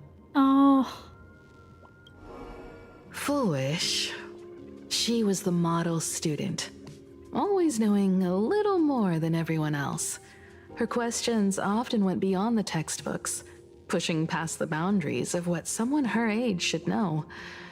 When she looked through those illustrations of Imagine, her eyes would always sparkle. I could feel the passion in her eyes, and an unspeakable sense of loneliness. Oh. If she still remembers our old friendship, she will meet me, Fulwish is walking a dangerous path right now, and the deeper someone walks into the abyss, the more they crave the recognition and understanding of old friends. I want to ask her myself, why has the happiness she pursues become an illusion that can only be maintained by a taboo surgery? No kidding. You know, Space Mom, we're not letting you go by yourself. We're going with you. Me too. Thank you, you two. And thank you for your investigation. Though many questions remain unanswered, at least I now have a clearer picture of her movements after graduation. Of course. By the way, before we leave the school, there's one more place I'd like to visit. Before I meet Fulwish, I want to say goodbye to that memory from 15 years ago. Oh, okay. So, do you want to go to the library? You mean that old school building from 15 years ago? Exactly. Oh, man. Oh. Wait, am I seeing things? Miss Dolly should be here, right? Should find a chance to ask her about it. Okay, I'm assuming that's our side quest. So for now, let's go over here.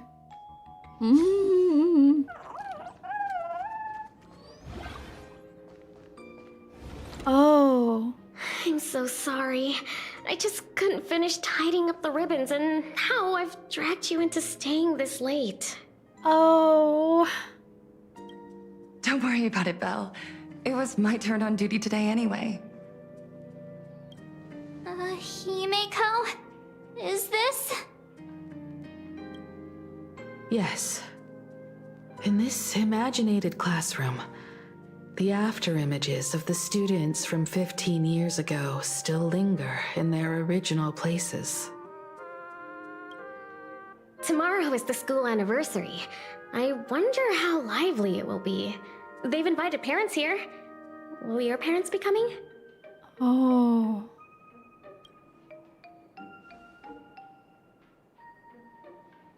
Oh, Fulwish?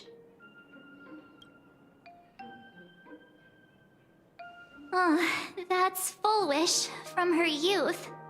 Did she not have a good relationship with her parents?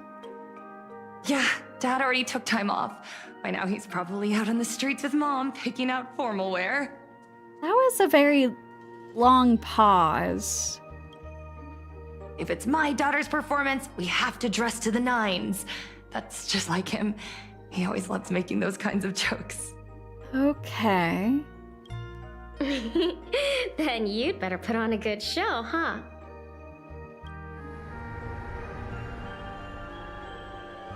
There won't be a show anymore, Belle. What? Because unexpected guests have arrived. Oh God! She's here too! Everyone from the Astral Express and Himeko. I didn't expect to meet you here. Oh my God! I thought that was her from the past! Oh God! We were just looking for you. Did you enjoy yourselves at Star Rail Fest? Did you grant those smiling kids their wishes and bring joy to everyone? Oh, don't you dare! After what you did to those poor people, the ending that they had was wretched, and you know it. Fulwish. Himeko, you recognized me at just a glance. It's so hard not to immediately pull out the bat. Okay, we're trying to get information. I'm just gonna stay here and make sure that Space Mom is safe. Fulwish, what are you doing here? I am here to mourn that dusk from 15 years ago. Before making any major decisions, I always come here to sit in silence for a while. That's not suspicious at all. I thought Himiko was at school like the rest of us that day.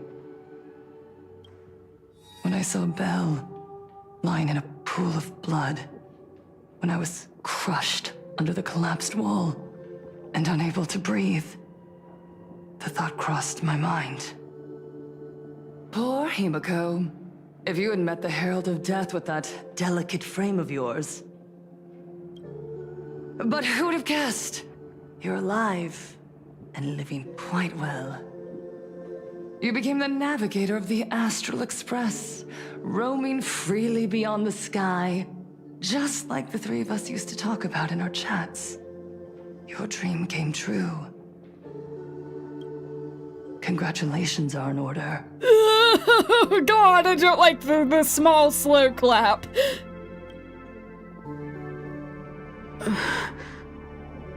Don't be swayed by her, Space Mom. Himiko, do you know 15 years have passed? And my wounds have mostly healed. Regrettably, there are some scars and emptiness that time can never heal. Look around.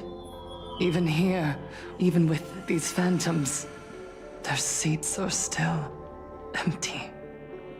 Belle, Leon, Xianya, Mia, and so many others.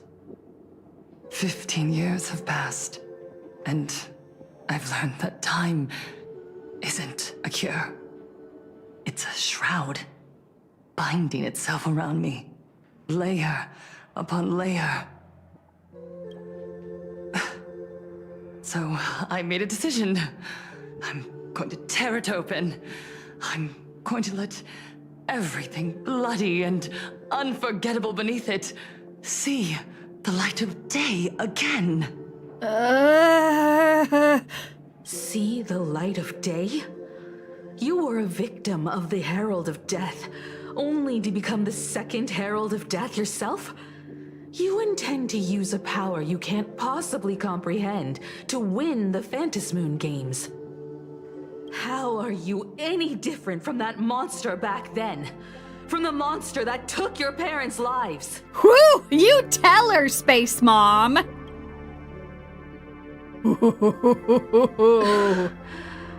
I'm sorry. I shouldn't compare you to that devil. You still have a chance. Stop this now. Oh, Space Mom. Stop? I'm sorry. I don't quite understand what you're saying. Just as we thought. She won't admit it. You know exactly what we're talking about. I would advise everyone to think twice before making rash accusations.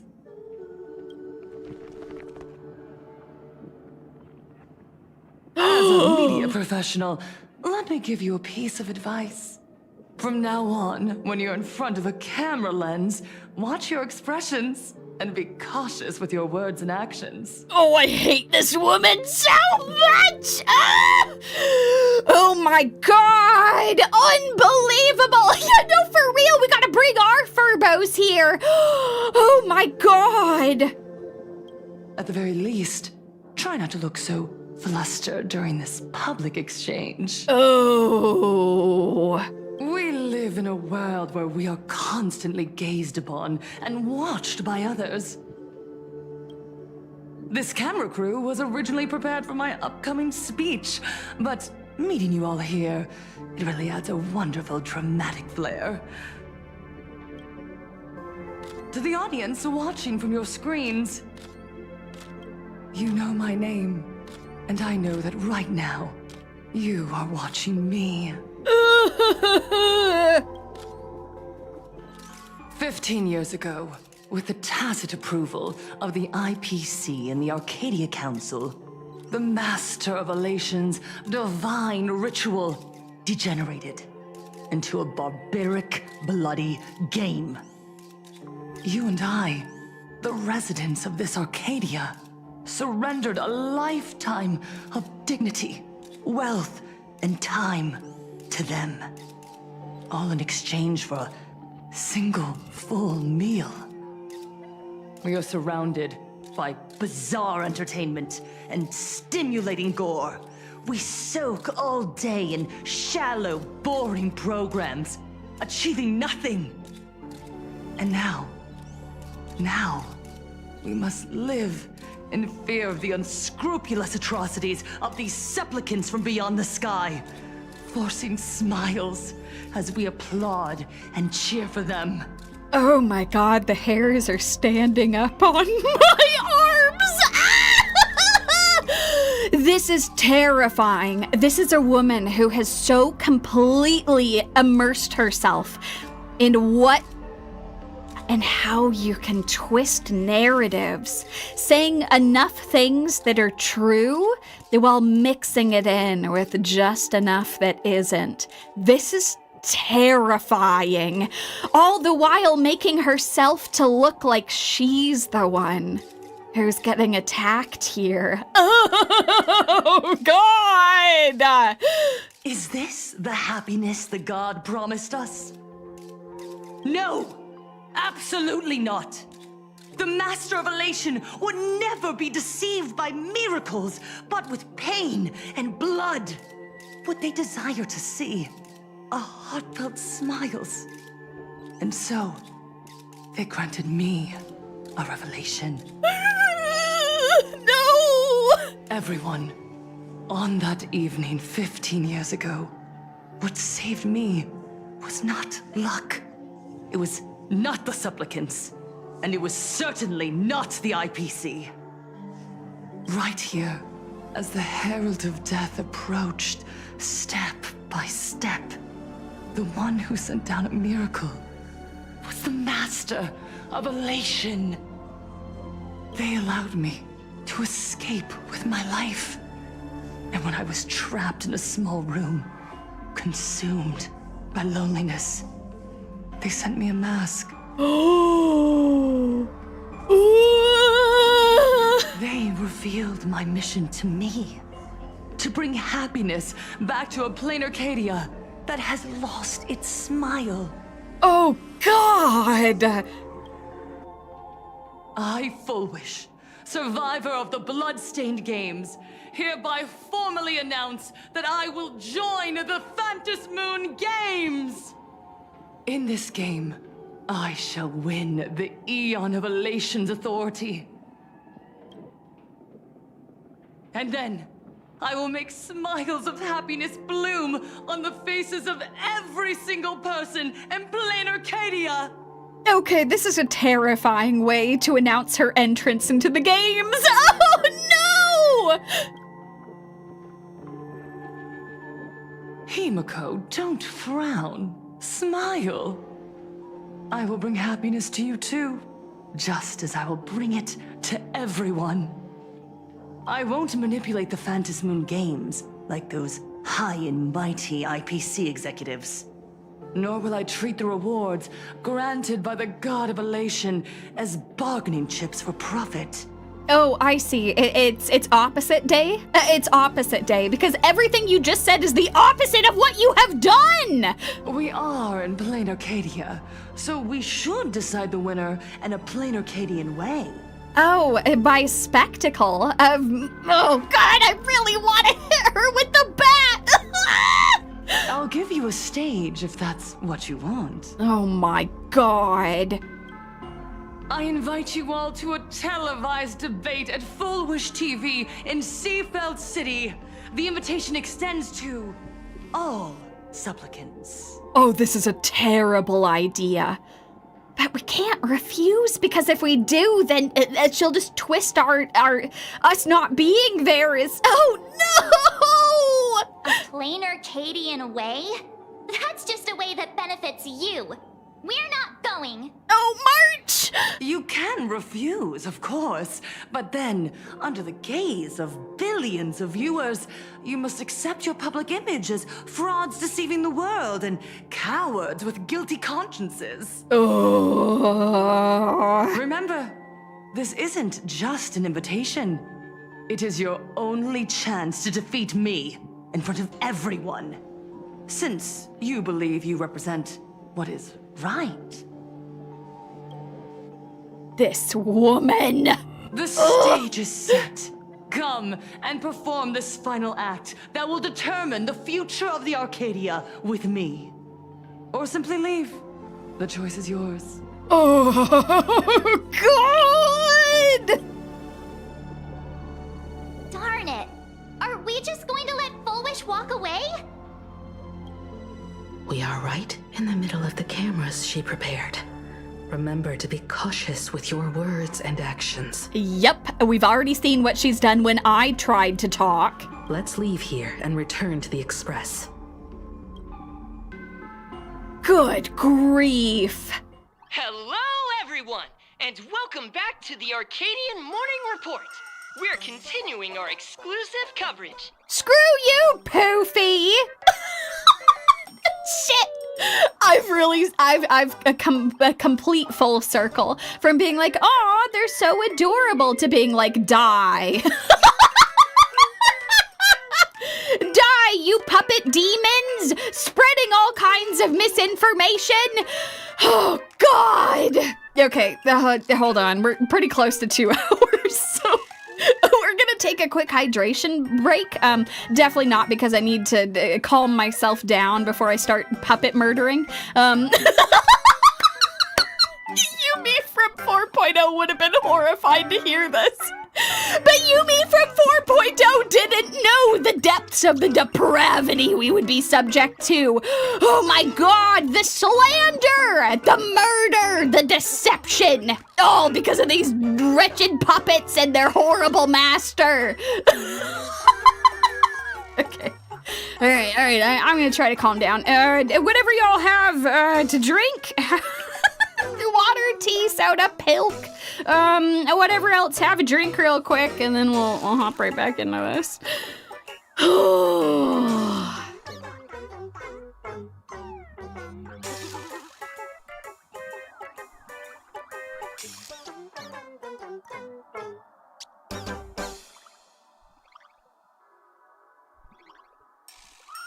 Okay, drinking was good. It forced me to, like, calm down a little bit. Okay.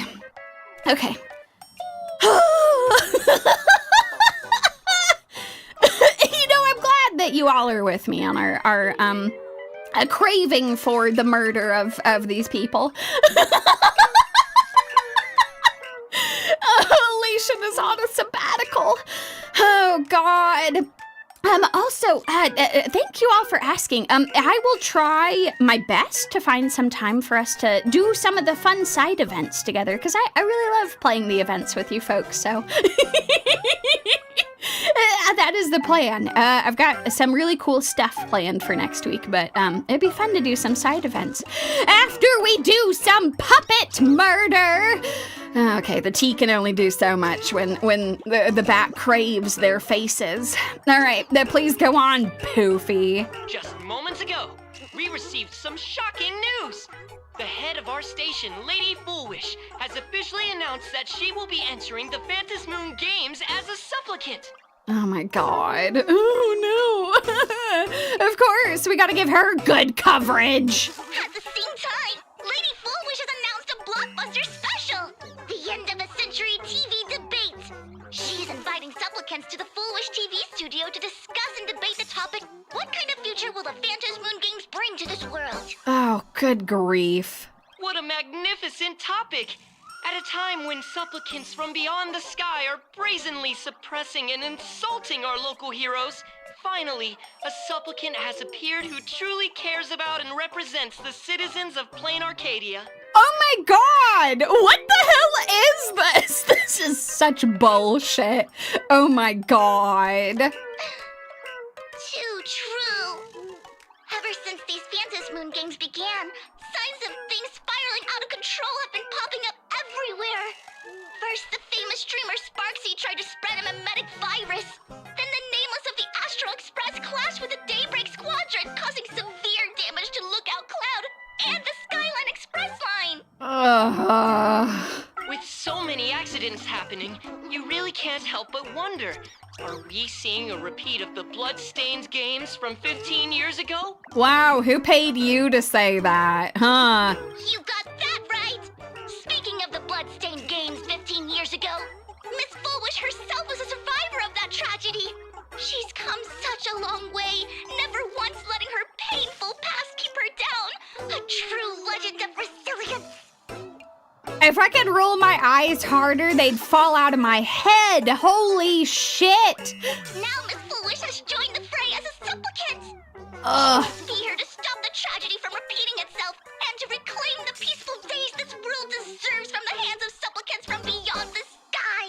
Well, it looks like we're going to be turning this debate into an expose. Will she be able to shoulder the wishes of all Plain Arcadia and set this game right again after it's spiraled out of control? Let's wait and see. Boo! Get different presenters! Boo! I want a different program! Ugh, so shameless. I agree, March. Reporting news about your own station director on your own TV station? And you still have the gall to pretend you've received some shocking news? Don't you guys talk to each other internally? Preach, girl. Oh. I see. Fulwish actively issued a challenge. Yep. I ran a search. Seafeld City is a port town neighboring Duo-Mention City. Fulwish TV's predecessor, Seafeld TV, is located there. Looking at it this way, the televised debate is obviously nothing more than a diversion. What Fulwish wants most is for us to walk right into the trap she's prepared. Yeah. So, do we have a game plan? Space Mom? Space Dad? Any ideas? So, what do you think? What? No! You can't turn this back to me! I mean, obviously I accept her challenge. I won't back down. But, like, I don't know that I have much of a plan besides that. My usual plan of action has backfired spectacularly. You're really going to the TV station to fight her? I mean, what other choice do I have? We have to expose what she's doing. I'll go, but not to debate. I'm going to tear off her mask of happiness in front of the entire audience. Hell yeah. See, that's what I'm saying. Doing a live expose. But there still is the debate part. Do I have to talk for some of that? But before we act, I need more help. Yeah. Help? We can all help you. Wait. Do you mean... Oh God. Both of them are pretty good options. A Sunny Boy or Sparksy. I probably want 1 week. He's a pretty decent talker. If we get him monologuing, he can capture the attention of all sorts of people, spawn memes for generations to come. I mean, Sparksicle is pretty good with that shit too, but I think 1 week is probably our top pick. Sparksy. Shit! Oh, we're evenly split. All right, who's gonna be the tiebreaker? Can we bring both of them? Ever since Sunday was dragged into the Phantasmoon Games by Yao Guang, he hasn't returned for days. However, I haven't heard of him making any public appearances either. Asking him to cooperate as a wildcard right now is a good idea. Yeah, all right. Well, Space Dad agrees. What about you, Space Mom? You said Sparksy. I liked that idea. But what's the deal with finding Sparksy? Whether Sparksy counts as our ally is a massive question mark. But right now, there is indeed something we need her help with. Ooh, I'm listening. Fulwish said that when loneliness trapped her in that small room, the Master of Elation sent her a mask. So we think that she's a masked fool. We could have Sparksy verify that. Correct. If every fool has stepped into the tavern before, then there must be traces hidden there left by Fulwish as a fool. Just like... We're going toilet diving again. How we tracked down the clues about Sparksicon. Damn! All right, well, I can give some folks a call. We can head back over there. Sparksy. Will she stand on our side? I mean, she's worked with us on a couple other operations, so maybe? Well, this is certainly a condition she wouldn't be able to turn down. Mm-hmm. Ooh! Meanwhile, not long before, in the Phantasmoon courtyard. You just said, as for the brewing storm, whether the turmoil once again is the result of the laughter's mischief. What exactly was that supposed to mean? I have also been very interested. You mean to say the Joy Seeker wants to destroy the very rules they laid down? The game they wove with their own hand? Come over here.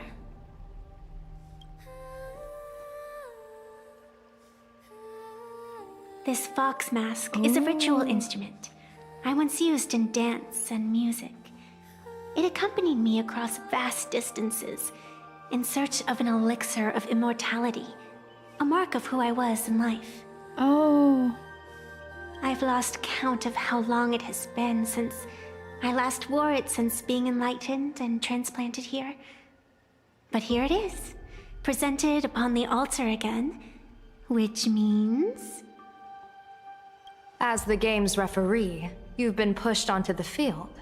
In this moment, you are now a supplicant. That's crazy. That's wild. For over a century, I presided over a war game in which supplicants carved out their own territories and vied for supremacy, using the power of the masks. I've also hosted survival games where Emanators took the stage to compete, invoking Ionic powers to try and slaughter every last opponent in a single day. Oh my god. Whenever the Phantasmoon Games are at risk of being suspended or disrupted, I will use the authority granted by the elation and the abundance to measure, judge, and punish any violators. Oh shit! So essentially, she's becoming a supplicant because the games are getting out of control. And normally, she can just serve as a judge, an outside person, but things are getting so out of hand that she is literally being dragged into the game to prevent things from getting crazier. I guess you could call me the security protocol for the Phantasmoon Games. But now, someone has gone and designated me as a supplicant. It's utterly unheard of. Damn. Who else but the laughter could pull off something like this? Perhaps. Some entity harboring a deep-seated hatred for the laughter. Oh, God! Listen, Yaogong, I have been worried about that this whole time. I mean, for patches and patches, everyone remembers the trailers. I even saw some of y'all at the beginning of the stream being like, where's Asat Pramod? We all know that he's skulking around here somewhere. We haven't actually seen him yet, but we know he's got to be around here. Who could it be? Entities like that. I couldn't count them all even if I used my toes. Okay, you know what?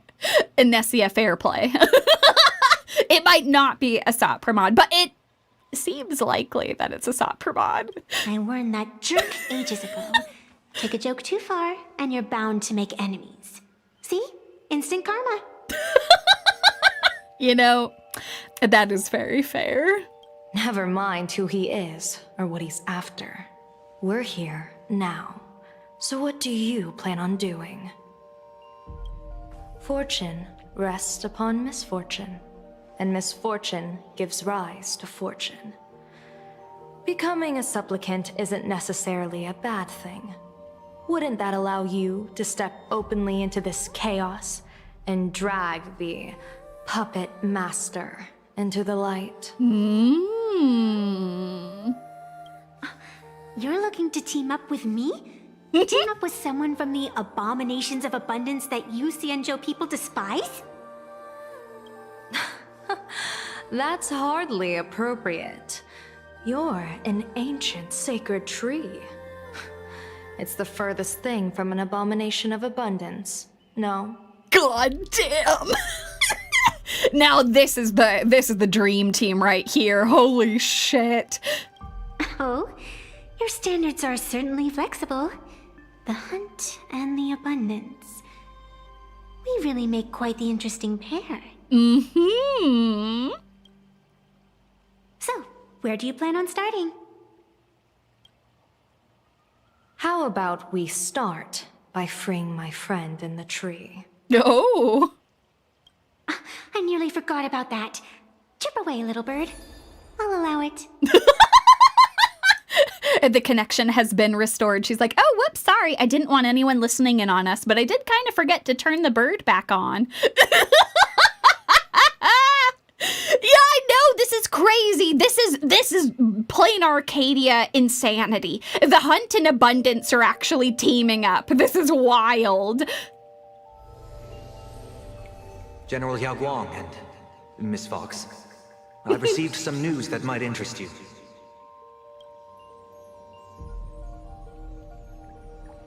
Ooh. A happiness surgery that wipes away suffering. The power of abundance in this world is disgustingly excessive. Yeah, now we've actually found the real abominations of abundance. It seems the most terrifying omen I foresaw may not originate from the Stellaron hunters, nor from plain Arcadia itself. This supplicant, called Fulwish, is also a dangerous variable. Yep, she's putting it together. If you can, I would ask that you direct your focus toward Seafeld City. You want to take a trip to Seafeld City? It seems I'll have to use some special measures to shorten the journey. Oh, this is the part I've been looking forward to the most. I've always been curious where exactly this secret court is located, and what it connects to. Xianzhou lady, let me show you this world's most impressive method of travel. I love Nestia so much. Only she could get away with calling Yao Guang the Xianzhou lady. Let's go! Here we are! Whoa! Already? Wait. Why are we at the station? I was ready for there to be some kind of crazy shit with the tree. Because naturally, we're taking the express to get where we're going. It is the most impressive way to travel. I mean, she is right. All that buildup, and this is your idea of an impressive method of travel? God damn it, I love this game. Well, what else? That's why I said you've definitely never seen this before. It's the Bulletworm Express. I bet you've never taken a ride on this. You're the arbitrator of the Phantasmoon Games. For crying out loud. Don't you have a cooler way of getting around? You're a great general of the Xianzhou, for crying out loud. Don't you have a cooler way to get around? Oh shit, right back at her.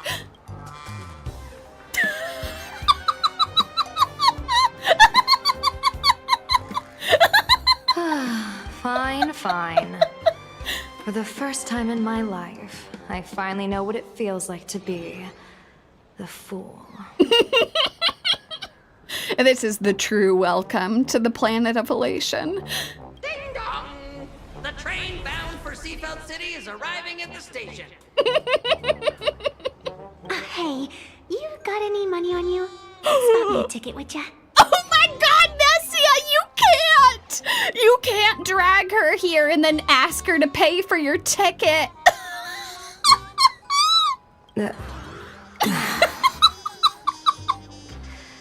That's the second time.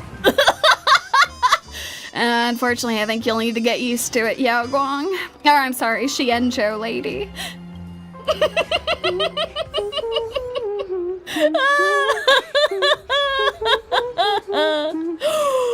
Oh my god, I can have her in. Oh my god, hold on. Oh, this is of utmost importance. Hold on.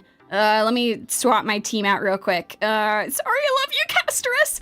I'd like to swap all of you folks. Let's go grab an elation team. Beautiful. We'll go like this. Fantastic. All of our elation friends together. Technically, having the Trailblazer here would be a better way to do this, but I guess, oh, I could actually grab, hold on. Where is she? There we go. Perfect. Okay. Sounds good. All right, confirm. Oh, she looks so good. Oh my god, I love her. Okay, let's go. Yeah, Danny Boy does go everywhere. Well, grab Ho-Ho because she actually got a buff this patch. So if we actually get in a fight, it can show off some of the cool stuff she can do. She's much better as a healer now. Come on, let's go to Seafeld City.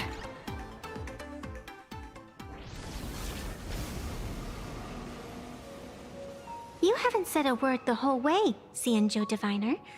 Are you mesmerized by the scenery? Or is there something in your divinations weighing on your mind? After casting divinations 1,000 times, one may learn to keep a still heart. Yet, each foreseen omen of doom still clouds the inner lake with gathering shadows. God, I can imagine. I can imagine even better with all of those duck creatures in the background. This is the problem with playing Arcadia. You have such goofy shit that's all over the place that my eye just immediately gets drawn over to that. We're having a very serious conversation. That is why, before divining, I usually wipe clean my mind's eye to clear away stray thoughts, lest the outcome be disturbed. Oh, I feel like she's calling me out personally. She's like, don't think about the ducks. See, I'm obstructing them now. There are no ducks. Cleanse your mind of the ducks. No ducks exist. Only divinations.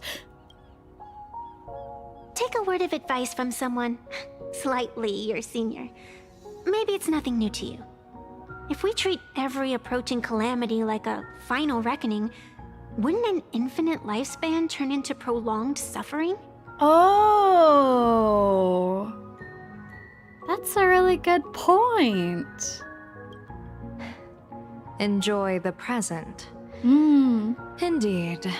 Yet, worldly joys are fleeting as morning dew, while our duties are as immovable as heavy mountains. Oh. Diviners often miss the fun right in front of them because they foresee tomorrow's suffering. But have you ever thought about this? That so-called suffering of tomorrow might just be the poisonous fruit sown by you being terrified today. Ah! It is precisely because we know the ending that every scene along the way is so precious and unique, isn't it? I love that. Look at this harbor before us. When I first set foot here, all these streets, the fishing boats, the people, none of them existed. As far as the eye could see, there was only fire. Oh. The seas had been vaporized, leaving only fractured seabeds and ash that blotted out the sun.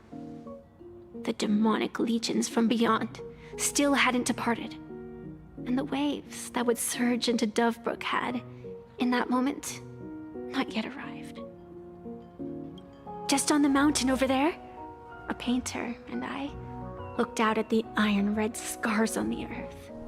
She told me that which vanishes is bound to return. She swore to use her brush to preserve everything claimed by the destruction. It seems she succeeded. And so, I too shall keep my promise to her, maintaining the course of the Phantasmoon Games until the sands of time slip away. My god, Nessia. With every descent into this game's cycles, I shall enjoy myself to the fullest. Like sipping tea, be it sweet or bitter, I shall savor the flavor of every instant.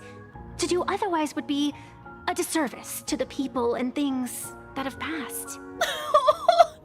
I already loved her so much, but like, I mean, shit, this is my philosophy on the world, that like, yeah, at some point things will come to an end, but that just means that I'm gonna have as much fun as I can on the journey. Regardless of the crazy things that might have happened in my or other people's past, that's even more important for me to try my best to enjoy things in the here and now. It's not always going to be successful. There's going to be plenty of crazy things or absurd things that happen, but God, she's been maintaining that philosophy for such a long time. That's beautiful. To savor a fleeting moment against the backdrop of eternity, naturally, the flavor is profound. A pity, though. Even as a long-life species, my time is brief compared to yours. As a Cienjo native, the karma I carry is far too heavy. I could never learn how to be as carefree as you. Oh, Yao Guang. But maybe you can learn to have a little bit of fun every once in a while. It doesn't need to be all the time. Maybe just a little bit here and there while you're spending some time on this planet. Miss Evanesia, what to you is a game to be savored? Is a life and death reality for the living beings of plain Arcadia? Oh. Alright then. Next up, I'm entering brooding and edgy serious mode. Nessia's like, okay, trying to appeal to reason and enjoying everything wonderful about life didn't work. All right, we're stepping this up a notch. All right, do it, Nessia. That won't be necessary. Got a smile out of Yao Guang, goddamn. I shall use the Eye of Ishvara to divine the fates of the people in Seafeld City. If they face imminent catastrophe, a red fate slip will be hanging above their heads. The rainbow surveys the heavens, perceiving 1,000 forms. Across the meridians of destiny, the jade abacus reveals its script. The celestial eye opens and shuts as calamity and fortune reveal themselves. Calamity looms overhead. The crimson slip is cast.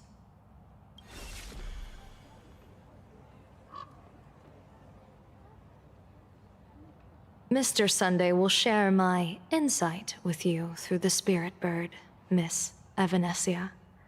Please, bear witness. Is that their fate hanging over their heads? Precisely. Come on, let's take a closer look.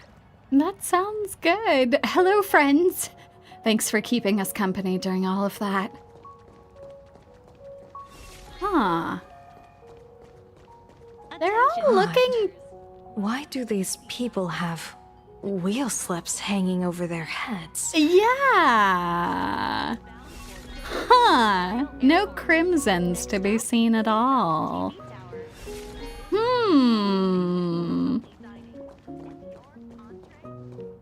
Astral Express, boo! Get out of Seafeld City! Astral Express, boo! Get out of playing Arcadia! Oh, God. Oh, good afternoon. Would you two lovely young ladies care to join us in protest for the bright future of Seafeld City? What happens if we say no? Hey, Pops. You guys are grinning like it's a holiday festival, but your slogans sound so fierce. Doesn't that feel a bit weird? Nessia! We Seafeld folk pride ourselves on our manners. Even when expressing dissatisfaction, we do it with a smile. Now that's real happiness etiquette. Oh, God, they're already gone. Oh, no. And maybe they haven't had the surgery yet, but oh, God. We won't let anyone ruin this serenity. Come on, ma'am.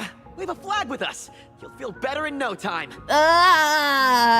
Their emotions are so synchronized. It's like they rehearsed it.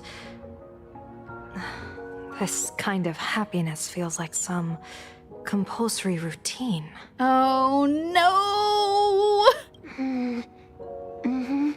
Their smiles send shivers down my spine. Oh, God, maybe they have had the surgery. Hey, wasn't it your Director Fulwish who invited the Astral Express crew here to debate? Showing your guests away like this is hardly polite. Yeah. Ooh, what's up with that? You're from the Astral Express, aren't you? Oh, shit, they figured it out. Hey, so do I really look that much like a nameless? It's not like I have a boarding pass stuck to my face. Nessia's so happy. She's like, oh, you think I'm one of them? Oh my God, what an honor. What are you so happy about? Just look at you, dyeing your hair like that at such a young age, instead of doing something decent with yourself. You're no better than that bunny on the Astral Express. Anyone can tell you're not from around here. How dare you? Oh my God, so much concentrated slander. It's not even okay. How could you say that about Nessia? How could you say that about March? Oh my God. Also, it is totally okay if she wants to dye her hair. Whatever the hell. Hey, jerk, it's not dyed. And for the record, March Bunny is adorable. Wait, what happened to all those happy smiles on your faces before? How did you flip the switch so fast? Yeah, no kidding. You sure went from all smiles to all frowns rather quickly. You people from beyond the sky. You just don't understand our happiness. If you keep causing trouble, don't blame us if we get nasty. Oh, God. These people, man. My apologies. My little sister is young and doesn't know better. We'll be on our way. Nice save, Yao Guang. That was slick as hell. Who are you kidding? Sisters? You two aren't even the same species. What? Excuse you? That's rude. You know that, people can form families even outside of blood. And also, that's rude. What if they were half-sisters? What the hell is wrong with you? Cause any more trouble and I'll call a whole boatload of Ploos to toss you both into the sea as fish food. I don't think you want to do that. I don't think you want to threaten us right now. Yeah, exactly. She could be adopted too. Like, what the hell are we on about? This is ridiculous. These awful people. Screw you, your stupid light sticks. Oh, God, stupid. Oh, God. Anyway, let's get rolling, y'all. Away we go. Okay, so we've got some optional things to do here.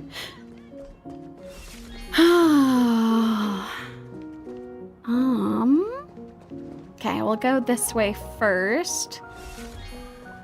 Okay, now the fact that everyone's got wheel is kind of freaking me out. Hi, friendly shopkeeper. Welcome. Come try our happiness soda. One sip, and you'll be as lucky as Director Fulwish all day long. Yeah, that makes me not want to try any of the food. Thank you. Why is it always Fulwish? Doesn't she work in media? What's that got to do with soda? Oh, you're an outsider. You would know. Director Fulwish is Seafeld City's pride and joy. She grew up just a street over. She's a true daughter of Seafeld.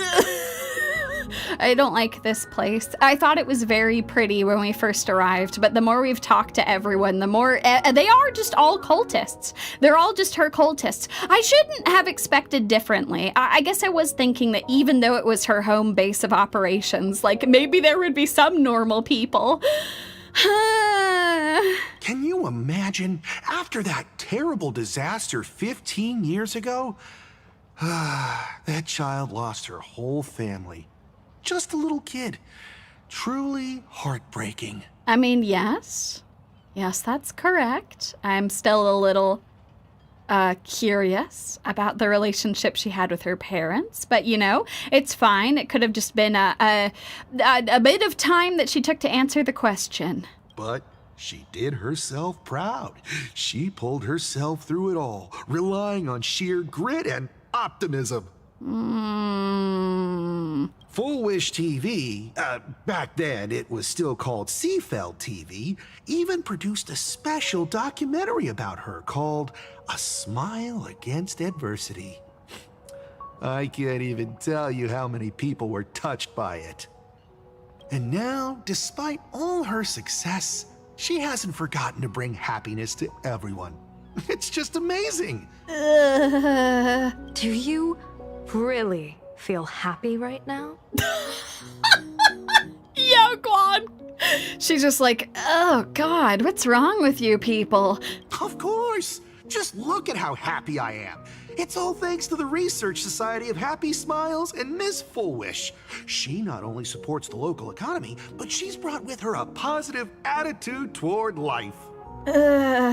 We can all be just like her. Forget about all those painful memories from the past and just be happy every single day. You know, actually, having Evanesia's philosophy contrasted against this, I think is especially poignant. Because Evanesia is like the healthier version of this. It's not forgetting all of the pain and all of the awful things that have happened, but learning to keep living and to finding the joy in life in spite of it, you know? Like the horrible story she shared about how very long ago that this place was completely desolated. And now it's become this thriving city. But instead, they're just like, nope, forget about all the pain, forget about all of the difficult things that have happened in your life, and you're just gonna have this horrible veneer of happy smiles all the time. Ugh. Well, if you ask me, only someone who's come from suffering like her can truly want what's best for all of us.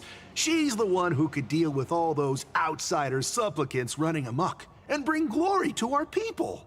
Oh, God. Come on, why don't you try some? It's on the house. You simply have to experience the unique taste of happiness that we have here in Seafeld. Guaranteed to make you forget all your troubles. Nope. Thanks, K-bye. A wheel slip? This one's a lucky wheel, too. I don't like this at all. Isn't that a good thing?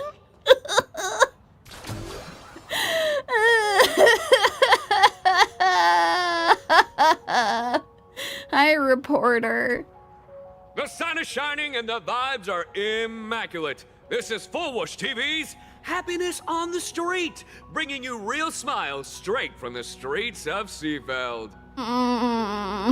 You two look like visitors from afar. I take it you're also following Plain Arcadia's grand event, the Phantasmoon Games? Yes, we are. Of course we're following it. It's not every day you see something this lively. That's great. We've noted many echoing widespread concerns that the Astral Express's intervention is dragging our sacred Phantasmoon Games into a quagmire of competition with outsiders. What are your thoughts on this? Oh, God! Just really putting us on the spot over here. Yeah, no, this VA sure does sound familiar. You know, this is the amazing thing about VA work, is that, like, there is a little bit that you can get from it, but his voice is pretty different from the character he plays in game.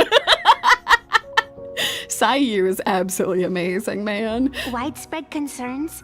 Mr. Reporter, I suspect your question already comes neatly packaged with its own answer. Judging motives is futile. What we want to be focusing on is the real-life consequences of our actions. Ooh, well said. Oh, that's so deep! Yeah, for folks who are curious, if you ever tune into, Sayu is also a streamer. He's also a VTuber. He actually streams with both his the real face and his adorable doggo. But if you listen to some of his streams, you'll be able to hear more of this voice. It is pretty shocking. He sounds very, very different from Jingyuan. It's amazing. The dude is incredible. Many Seafelders feel that rather than any IPC vision of prosperity, it's the healing smiles, healing Arcadias proposed by Lady Fulwish that is the more grounded future we desperately need. What is your take on this? Yes, indeed. What is your take on this? If the happiness comes at the cost of stripping away the perception of all pain, then it calls into scrutiny just how authentic such a happiness really is. Damn! Not mincing words. Exactly. By that logic, eating candy until your teeth fall out counts as happiness too, right? I mean, hey, at least it tasted sweet. That's a very vivid analogy. Finally, a hypothetical question. If you had to choose, do you believe the preservation defined by outsiders or the happiness advocated by Miss Fulwish better represents the future of plain Arcadia? No, what a loaded question. The real future has never existed within such a narrow dichotomy. Now, if you'll excuse me. Whew, Yao Guang crushing this shit. I don't know how they'll possibly try to spin her words. She's been very blunt and to the point. Thank you both for sharing. Have a wonderful day. All defensive answers, not a single morsel for us. This whole segment is wasted. Go find some citizens who can chuck us a few happiness testimonials to pad out the reel. God damn it! I knew it! Oh man, you know that's good though. That's fantastic. They provided such blunt answers that even they couldn't twist it. Oh man. Miss Fulwish really is something else. And this is also a wheel. Yeah, that's weird as hell. I don't like this at all. So there you go. I'm actually really glad that you all mentioned that. As soon as he started talking, I'm like, oh my god, he must have had fun doing this. Some really, really talented VAs that they get to work on this game. I don't know, they do a fantastic job. Also, those of you who mentioned Sayu's partner is the voice of Tribby. And oh my god, they do a fantastic job with it. Good grief. I don't know, that's like a powerhouse couple. Bid farewell to painful memories and embrace the eternal now. Let the smile of happiness become your only truth.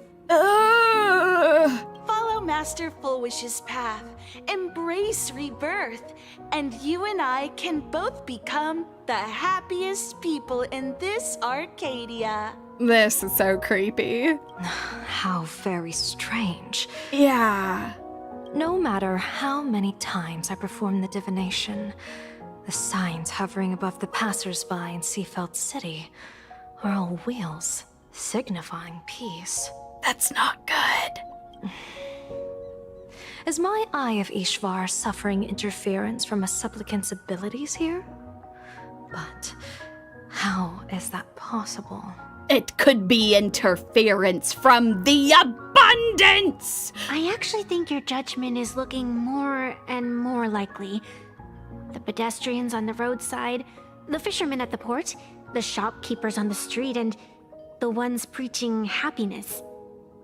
From the moment I entered this port city, I felt it. Something stirring gently within them, resonating with the same essence I carry. Oh, God. Yeah, no, that's basically like, yep, yeah, no. They've all got the abundance juice, and they're all screwed. This entity is far too faint. I can scarcely feel its strength. It was once shattered to nothing, crushed into powder, burned down to ash, nearly extinguished. But it has no concept of death, and so it simply went to sleep. It quietly lurks, waiting for the farmer to scatter it across the fields. Given time, it will inevitably wake up again. Well, that's bad. That's very, very, very bad. I believe most people in this city must have undergone the happiness surgery. Just look at the spectacle the Smile Society's putting on over there. At the courtyard, you once said, "Fortune rests upon misfortune." A great calamity for some, but for others, perhaps a turning point leading to ultimate bliss.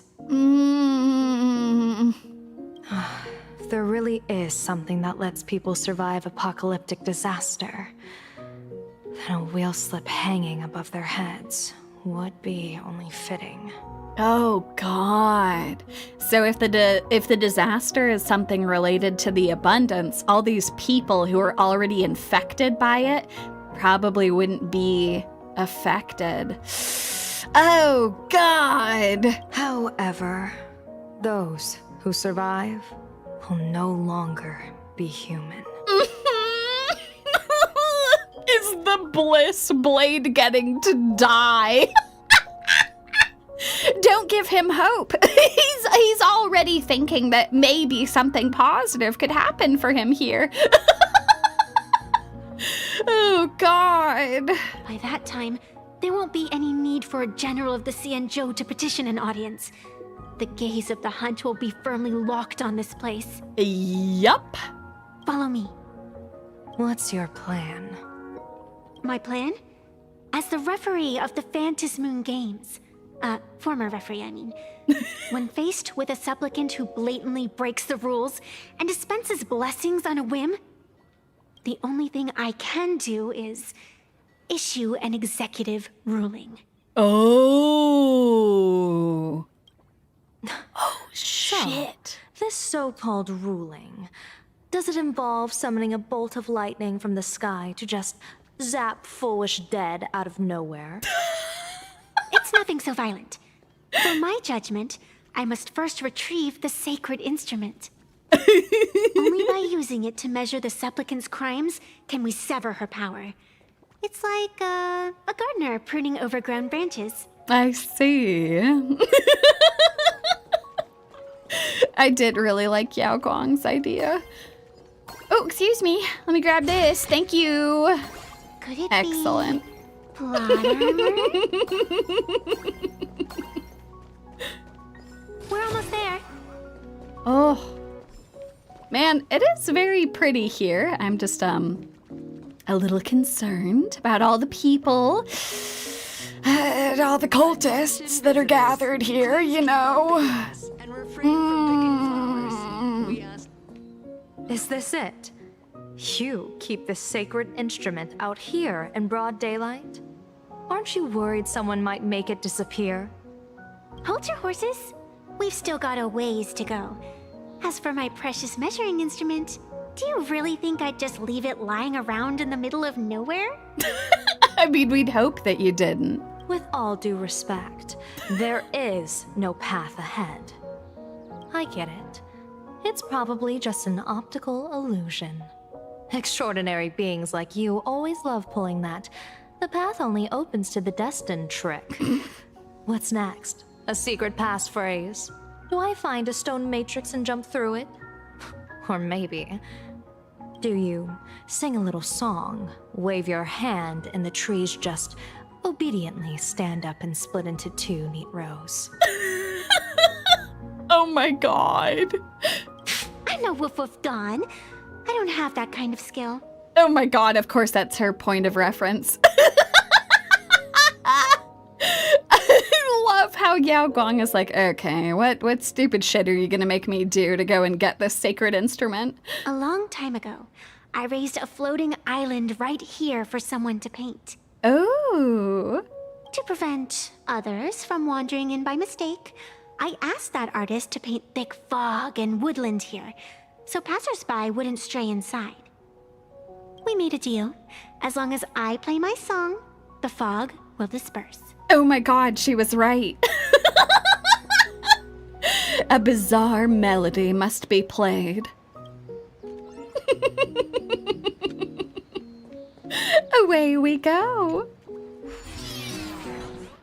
Two special types of Rispe that exist in interplanar jump will be attracted to the Trailblazemon and gradually move closer to it, but they possess no offensive capabilities. Additionally, when they spot a help bot, they will immediately shift their attention and move towards the help bot instead. Okay. Alrighty. Oh, hello, That's a cute buddies. puppy. Looks like it's taken a liking to you. They're so cute. Oh my god. I'll just borrow this cutie's head for a sec.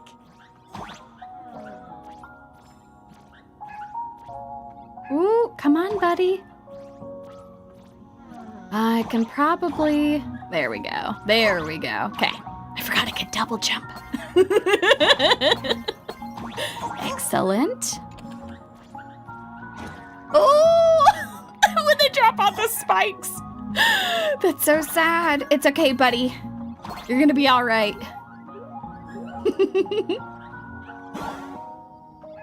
God, I love these levels. Here we are. Woo! Excellent. Let's go. Well, hold on. I gotta get this first. Excellent. Is there anything else down here? I don't think so. Okay. I didn't expect this instrument to have such a childlike charm.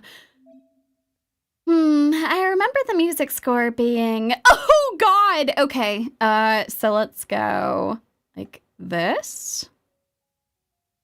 Do I need... Okay, that, that, that, that, that, that, that, that. Okay, let's go. Let's go.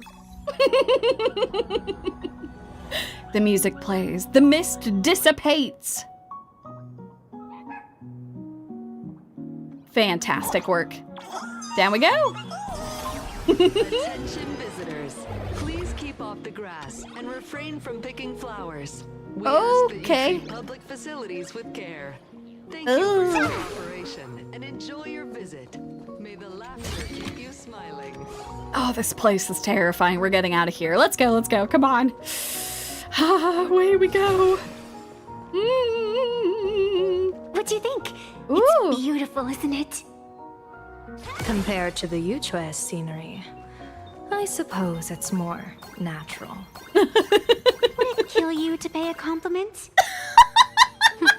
Yes. Oh my god, I love the two of them so much. Oh. Wow.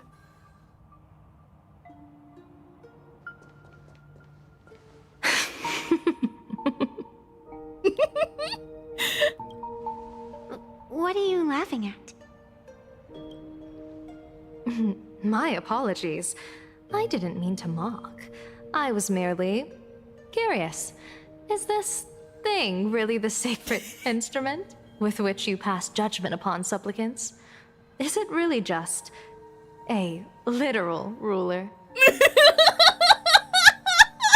Yep, it's beautiful. The most beautiful ruler of judgment.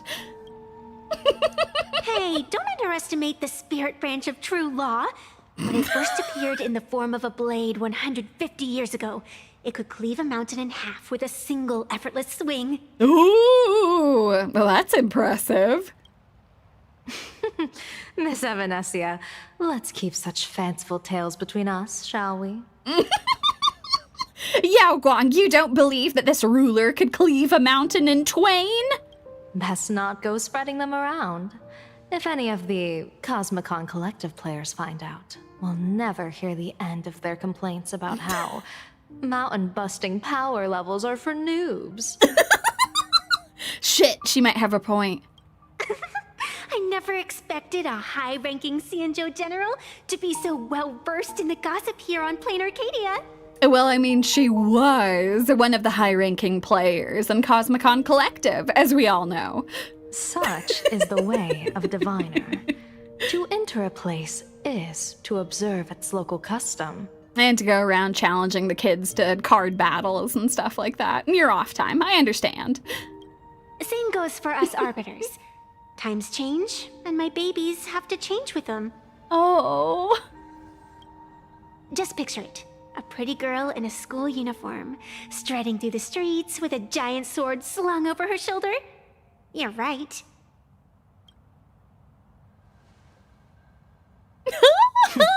I see you are a law-abiding citizen, Miss Evanesia. Cute. Oh my god, I love the two of them so much. Can they just hang out together all the time?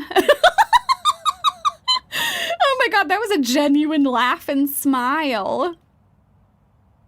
Now then, please, begin your measuring.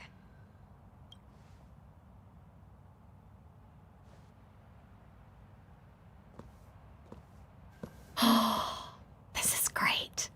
I'm also kind of shipping them hard now. They're kind of fantastic Weigh and together. sever this world, and engrave the laws of the cosmos.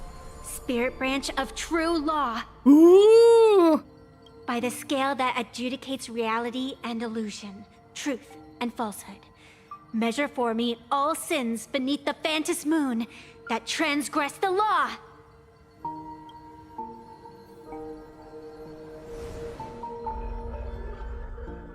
Ooh. What is going on? Wait, was there a problem? That ritual sounded legit as hell. It's telling me Fulwish is not a supplicant. Wait. But that can't be. We know that's not true. Is she fooling the entire planet? If she's not a supplicant, then there's no way to judge whether she's transgressed or not. Me thinks that she's cheating.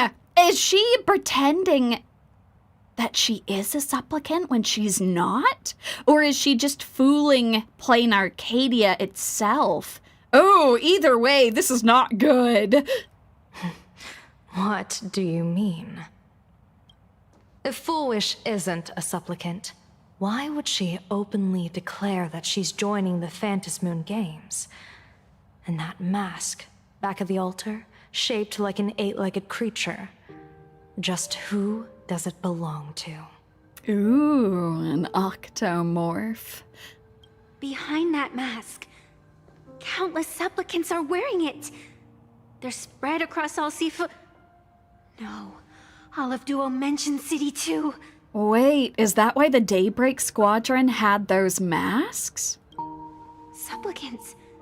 They're everywhere.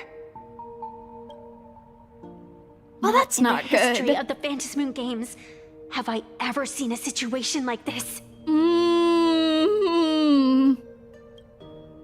General, someone is approaching your position. It's Don Hung, and... Oh, Danny boy! Oh. Don Hung, you've returned. And the one beside you. Oh, shit! Okay, Yao Guang, calm down, calm down. It's okay. Listen, the boy squad is here. There's no reason to go and lop off any heads. Blade. Or perhaps I should call you by your true name. One of the Xianzhou's most wanted criminals, Yingxing. Okay, Yao Guang, let's all remain calm right now. You've delivered yourself into my hands. Good. General of the Yuchue, Your vision remains confined within the laws of the Cienjo.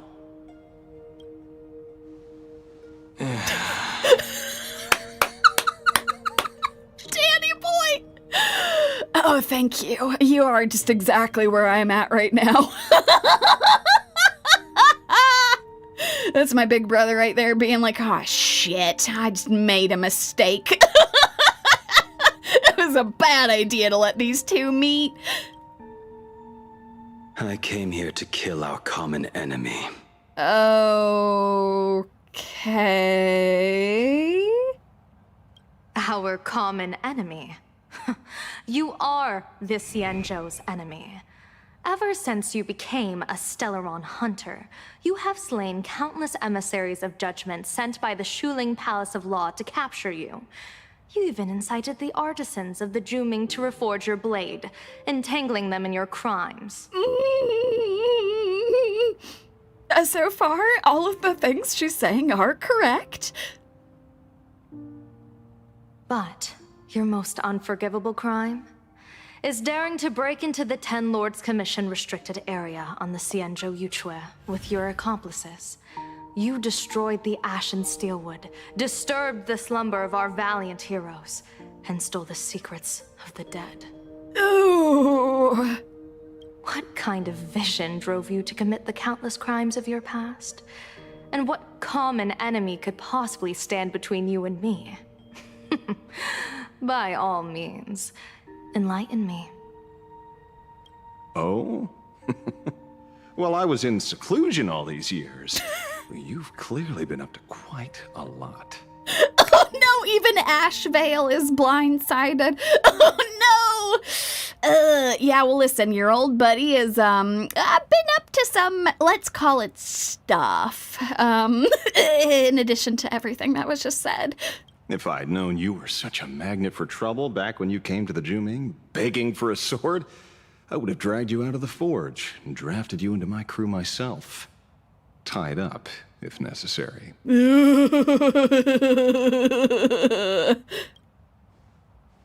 And this would be? Oh, just a roaming detective.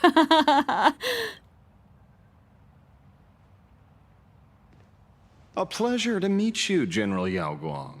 It's truly touching that my friends on the Cienjo have kept me in their thoughts for all these years. I never change my name, no matter where I roam. I am La Mancha. Wait! He's just saying that? Is it because he knows he can't fool her? That she'll see through it no matter what? I guess he's trying to use that as leverage to help out the situation. You're obviously using a fake name.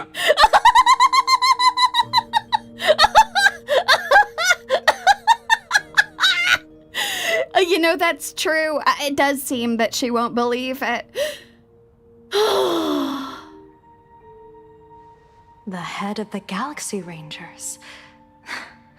I didn't expect this trip to come with such a pleasant surprise. Oh shit, she does believe it. General, I'm afraid old grudges will have to wait. What we need to discuss concerns the survival of this world, and that catastrophic calamity you foresaw in your divination. I won't deny the crimes you've listed. But I know full well that the Cienjo cares nothing for the life or death of someone guilty like me. What you truly want is to exact a blood debt from the nemesis who has repeatedly awakened demonic stars, summoned abominations, and could not be slain even after 100 deaths. You wish to subdue the Emanator of the Abundance, Shu-Hu once again, and even deny them rebirth for all eternity.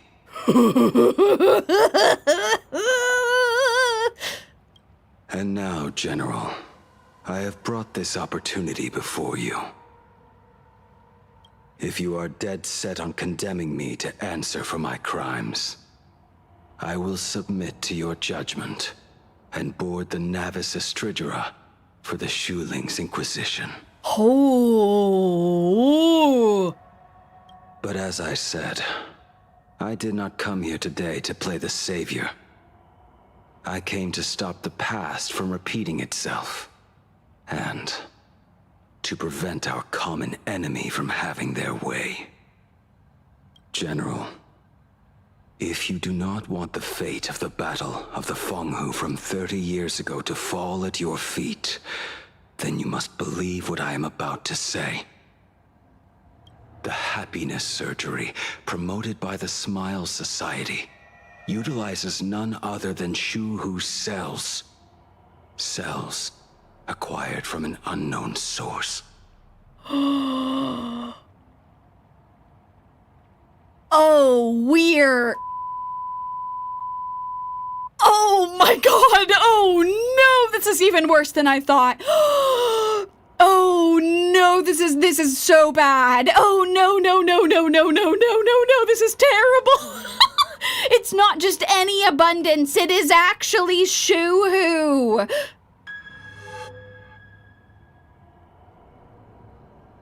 You mean everyone who underwent the surgery have all become supplicants. Oh. Once the wish power converges, the will of the flesh will awaken and turn every host into nourishment. Oh no! Oh no, this is so bad! Oh my god! the one wearing the eight-legged mask is not a single person. It is an emanator of the abundance, dismembered and currently parasitizing the bodies of the masses here. This is awful. Oh my god. So not only is Fulwish not so Fulwish hasn't had the surgery, clearly, because otherwise she would have popped up as a supplicant, which makes it difficult for us to deal with her. But not only that, but she's made some sort of deal with an emanator of the abundance, one of the most dangerous ones. Holy! Who on earth could have brought something so terrifying to plain Arcadia? Well, I've got a couple of guesses. They start with the F, U, L, W-I-S-H. They all start with Fulwish! It's gotta be Fulwish, right? Oh my god! What has she done? What has she done? At the same time in the tavern. Oh, what innocence! We all saw it with our own eyes. You got your supplicant's mask stolen, and were strung up for a beating. Oh, God. You know, that's true. I could have stopped at the FU.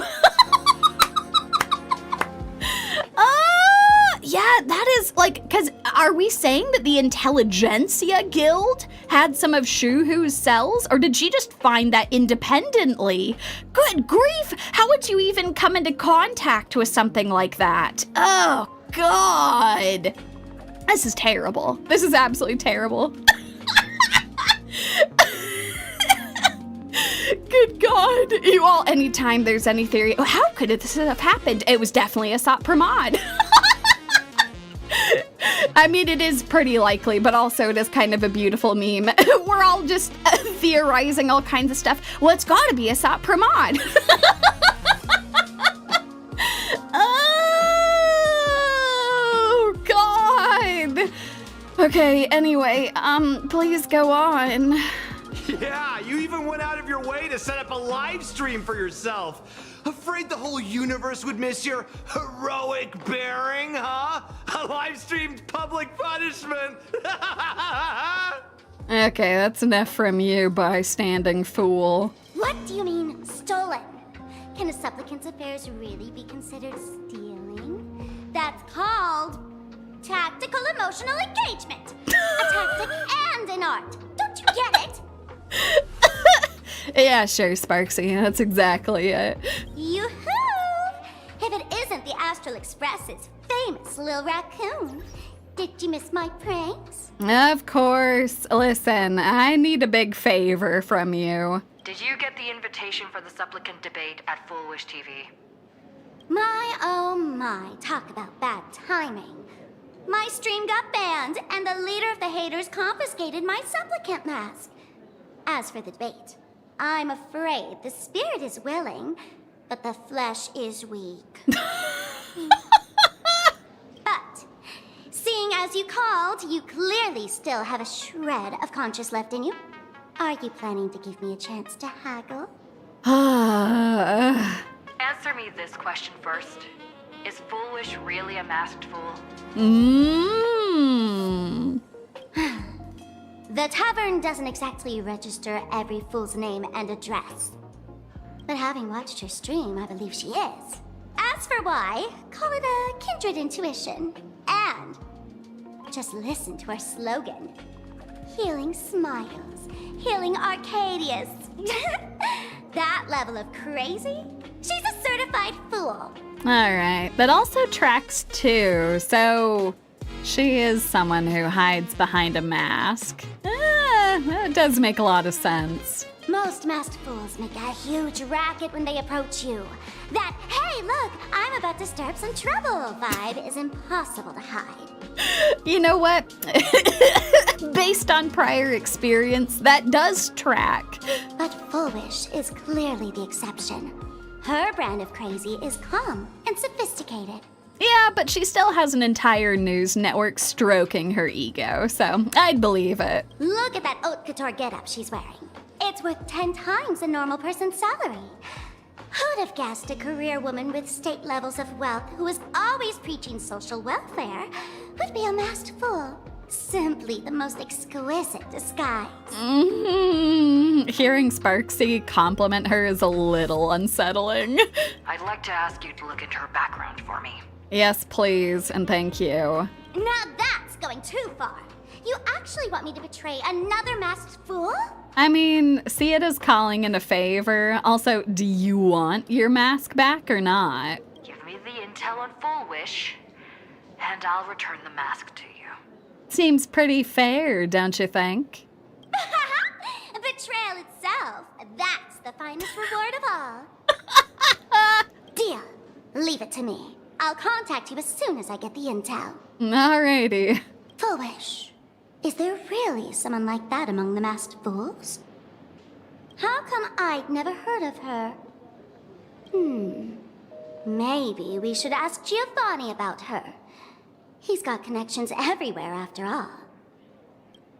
Giovanni time? Not long after, Sparksy arrived at Giovanni's location. Oh my god, yes, let's go.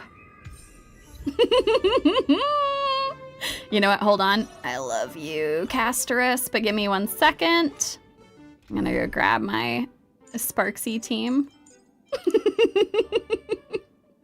Beautiful. Excellent. Where is my other sparkle? There we go. And we'll grab Danny boy. Beautiful. Alrighty. Away we go, Bubbles. The Masked Fools is a faction I'll have a vibe of. I would sell all my colleagues to Nanook for 1 corn chip. Yeah, I love how she pretended she's like, selling out another masked fool. And I'm like, come on, you just need the right leverage. Oh, God. Gio, my man! Woohoo! Mr. Giovanni! Long time no see. Miss Sparksy? You just looted Sparkle's entire inventory right from under my nose. How can you say long time no see? Please spare me. Just give me a straight answer. Whose collection are you planning to steal this time? So little faith, Gio. I mean, he's right, but... Sparkle and I just had the reconciliation of the century. Let bygones be bygones. I'm actually here to ask for some serious advice. I swear, my hands are squeaky clean. Oh, do tell. Anything that can make you this serious must be fascinating. I want to ask about someone. Fulwish, The media tycoon who went on TV and invited all the supplicants? Is she really one of us? How come I've never seen her in the tavern? I know of her, but I've never actually seen her in the tavern. If Fulwish really is a fool, with all the people coming and going, surely she would have been mentioned. As for the storage area logbook, no, there's absolutely no record of her. Either she never stored anything here, or she used a fake name. We're doomed. Even the well-connected Mr. Giovanni knows nothing about this lady. Gio, how could you? You know everything here. Nice try. But goading won't work on me. Damn. I do have a theory, though. Hear me out. I'm listening. Every fool sets foot in the tavern at least once in their life. If Fulwish really is a fool, then the moment she entered the tavern must have been in the wake of some unforgettable tragedy. You mean the blood-stained games from 15 years ago? That's a tragedy which would leave a deep wound on a young girl's mind and soul. I get it. Maybe we should head to the hospital and dig up the girl's medical records. Oh, you all hear that? It's time to go and commit medical crime! Screw confidentiality! It's time to go through those records! I suspect this game might be making us all active criminals.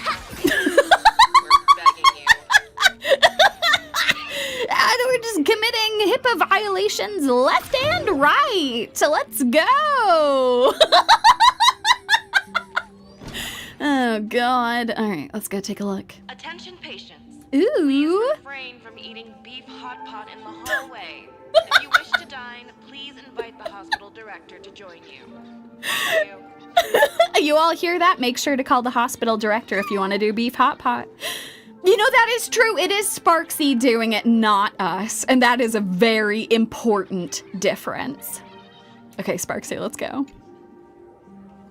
What are you trying to find out? Someone's secret or someone's embarrassing story? I'm sorry, but all that's left here are the scraps of joy from the Arcadia.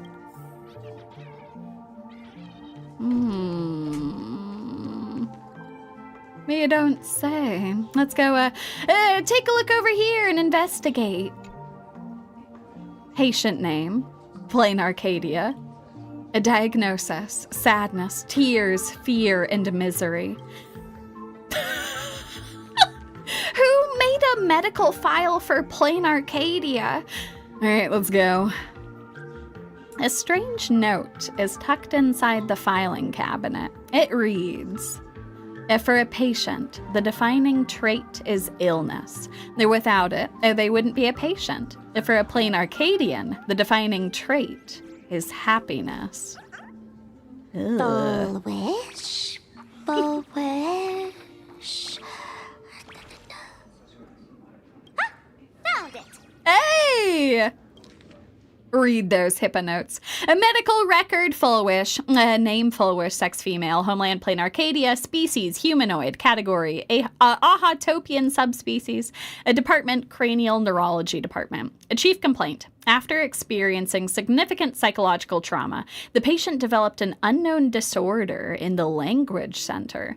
The specific symptoms include an inability to describe negative feedback received by self, and an inability to actively express the pain perceived by the self. Meanwhile, the patient exhibits hallucinatory symptoms. They're described as the ability to sense the inner desires of others. Past medical history. The patient is in good health and with no relevant medical history or family history of hereditary diseases. A patient previously suffered from post-traumatic stress disorder. Examination report. electroencephalogram, cerebral lobe structural imaging, and modeling analysis indicate no foreign bodies or visible damage to the patient's brain. A mild non-pathological tissue growth detected at the synesthesia beacon implant site. The cause remains unknown. Following a localized wish power detection, approved by the Department of Aberration Defense, a low-frequency, undetectable imagery appeared in the anterior cingulate cortex and hasn't significantly affected the cranial nerves yet. Its correlation with the patient's condition remains unverified, and the possibility of psychologically induced language disruption can't be ruled out. Testing confirms the patient can accurately describe the desires of others. Simultaneously, as the patient verbalizes these descriptions, the empathetic subject experiences intense hallucinations and loses all rationality. The mechanism behind this remains unclear, though it appears to fall under hypnotic or telepathic phenomena. For now. Will designate the patient's unusual condition as happiness syntax. Prescription: aberration interference sustained release tablets type 2. Take 2 tablets daily, 1 in the morning and 1 in the evening, 30 minutes after meals. The dosage will be adjusted based on disease progression and follow-up evaluations. Schedule a visit to the clinic upon feeling unwell. As the treatment. Happiness syntax. Now, what kind of disease is this? Trying to read this stuff is just torture. I'd better find a doctor. That sounds good to me, Sparksy. Hello? Hello? Is there a doctor in the house? Calling all doctors. Well, if it isn't Patient Zero of the Sparksy Con. To think the Department of Aberration Defense still hasn't locked you up. Heaven truly is blind. God damn. Because of you, I was planning to skip town and leave Plain Arcadia overnight. I even booked the tickets. It's a good thing she was here. So, what's the emergency this time? What ailment are you going to pretend to have? Not me this time. It concerns an old case. The patient in these records. Ring a bell? Wait, you didn't actually buy that I'm a doctor, did you? Wait, are you not? Forget it. This patient you're asking about? I remember them. All right, that's more like it. So, what kind of fool is Fulwish? Looking back through the history of this hospital, there are countless characters who've turned this place upside down, but to tear the ceiling off on her very first visit? She's truly one of a kind. Wait. She did that? What exactly did she do? Hard to imagine she was still just a 16-year-old back then. And yet, she wanted to smash the fool's mask she'd just received into smithereens. Oh. Can a fool's mask be destroyed? Of course not. Though you'd know a thing or two about abusing masks, wouldn't you? Zhongshan on topic. Don't be ridiculous. I'd never be stupid enough to try and destroy my own masks. I just had to be heartless enough to abandon them. Oh my god. The mask is part of the fool's self. Unless the fool is reduced to ash, how could anything happen to it? There were even some fools nearby rubbernecking who decided to help out. But despite all their efforts, they only managed to make a single crack. And the power that erupted when the mask shattered also left a crack in the hospital wall. Oh, so that wasn't a metaphorical thing. That was a literal thing that happened. She tried to destroy her mask and it almost destroyed part of the hospital. Ugh. I spent several days peeling those bungling fools off the walls, and half a month more repainting and restoring the place. Room rewind. Whoa! Is this the crack? Dr. Zhongshan, what's inside? Hard to say. Fools have tried walking in before, and well, they all went mad. Ah! They went mad? Yeah. Muttering to themselves, deliriously happy. No one knows what they saw, and I don't want to know. So I sealed the entrance. If you want to go in and take a peek, don't say I didn't warn you. Yeah, hey, Sparksy, I know we asked for your help, but there's no reason to go into the creepy, creepy nightmare space. Dangerous? What could possibly be more dangerous than little old adorable Sparksicle? Listen up, my dear Sparks heads. Sparksicle is about to take you on an exclusive expedition through this mysterious fissure. Smash that subscribe button so you don't get lost. Let's roll! And ain't no way she's going to live stream this. Come join me in the nightmare space. You won't believe what I found in hell. Oh my god. Oh, this is such a bad idea. Can I not do this? Can I not do this? Can I not do this? Can I not do this? What if we didn't? What if we didn't? What if we said no? What if we said negative? So much enthusiasm. You know, I guess that is on me for expecting her not to live stream it. But still, we just heard that it drove people insane. Okay. I guess we're investigating this.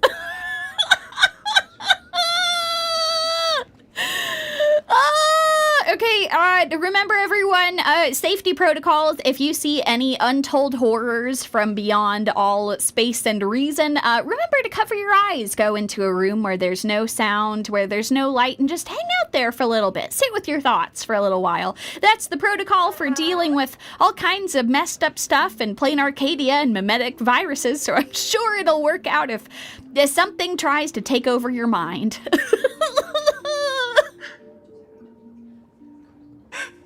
Mom! Dad! Everyone's gone! Oh. Why? Why am I still alive? Are you Fulwish? Who's out there? Fulwish, there's a delivery for you.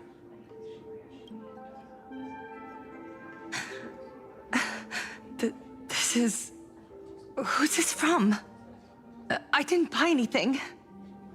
Is this a mask? There's a piece of paper inside, too. What does it say? To the survivor, welcome to the world's end? Oh. Oh, right, the way you cried on TV. Was truly hilarious. Oh my god, who wrote that welcome note? Who are you? Why? Why are you doing this to me? What did I do wrong? Answer me! Answer me! I don't get it. All of this. Just what is so funny about all of this?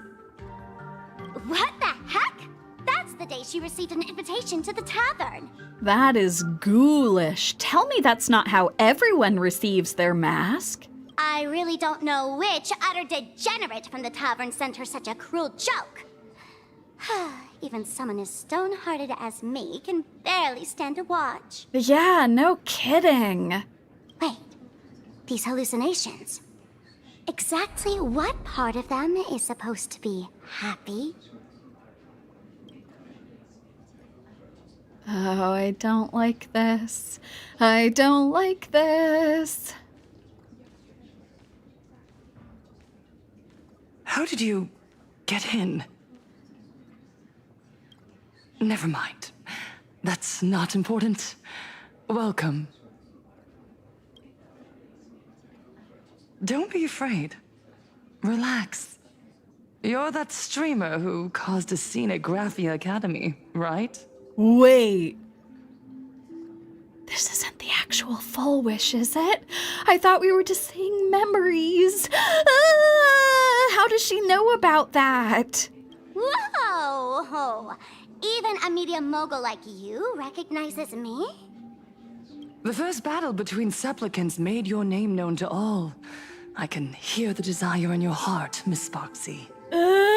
This is bad, this is bad, this is bad, this is very, very, very bad. If this is actually Fulwish, Sparksy, please be careful!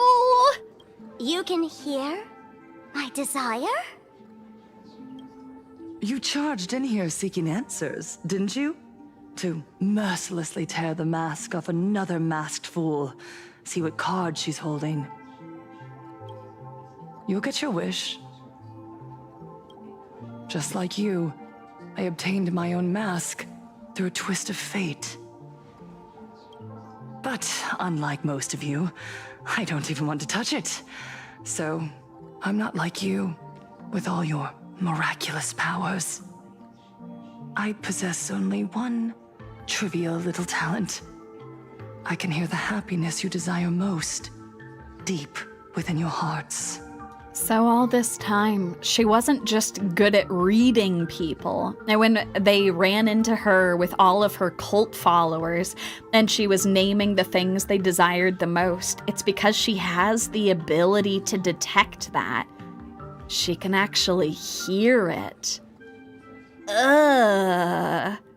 Happiness. My days are filled with happiness. But what about you? Are you all right? I saw what you've been through. You have my sympathy. Sympathy, yes. Dr. Zhongshan called it the happiness syntax.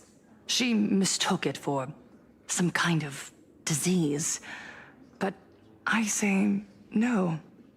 This is the blessing of the elation. Precisely because my past was so agonizing. The Divine allowed me to hear the happiness deep in everyone's hearts as a form of consolation. I can smell the pulsating desire within your heart, like sweet honey dripping from a comb. It travels along your nerves, dissolving into a syrupy, sticky sweetness. Why is she talking about it like food? Are you consuming the desire? Are you subsisting off of it?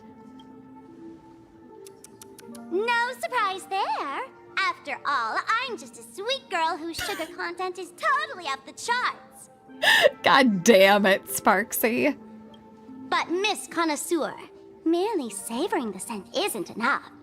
Are you planning to taste it for yourself?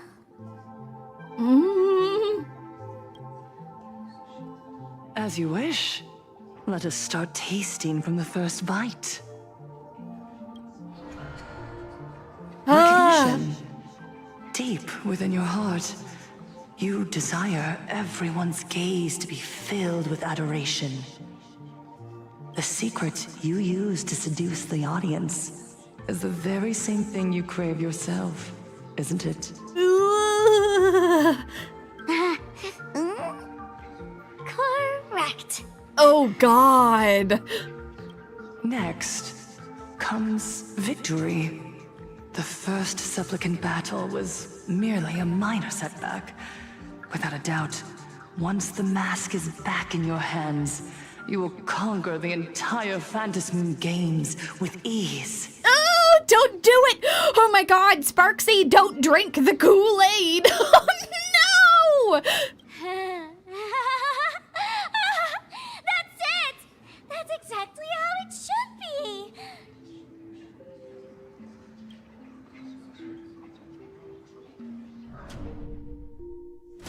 The laughter will appear in person to crown you for eternity. They will weep and beg you to become the brand new Eon of Elation. Oh, God.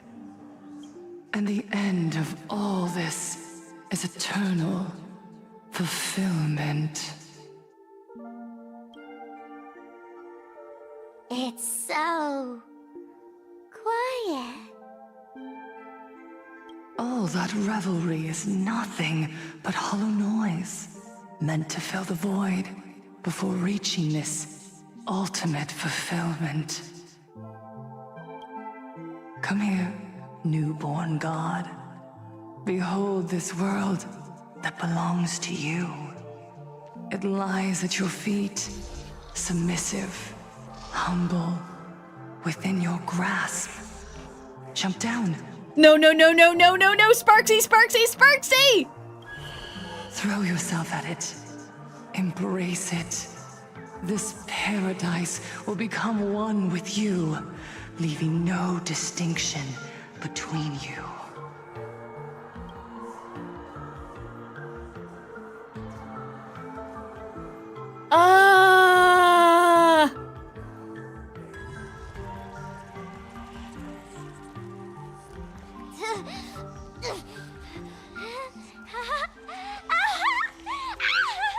So this is happiness! Syntax? Interesting. Oh, you're quite the illusionist, making this dream feel so real. Holy! To think you could resist this perfect desire. What a contradictory girl. You make me feel both pity and curiosity. Well, not enough curiosity to let you stay with her any longer. So come on, Sparksy, let's get on out of here. Perfect! You've got it wrong. No matter how beautiful your illusion is, it can't change its essence. Once happiness is within easy reach, it becomes as bland as a cup of plain water.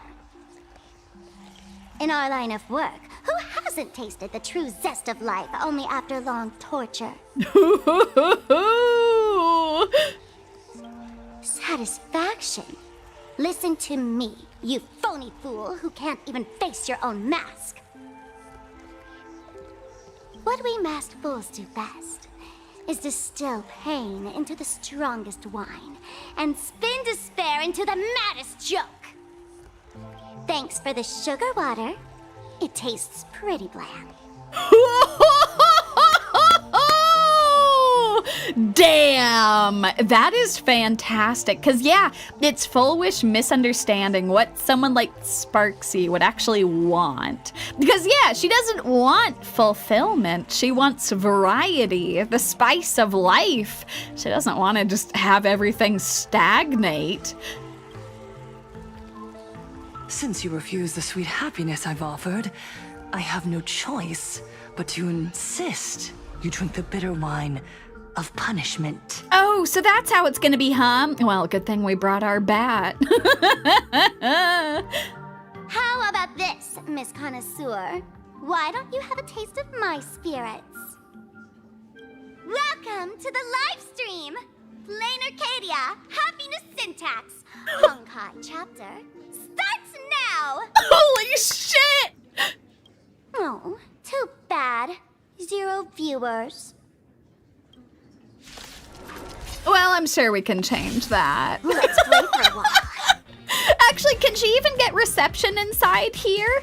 Maybe she'll just pre-record this as a video and release it later.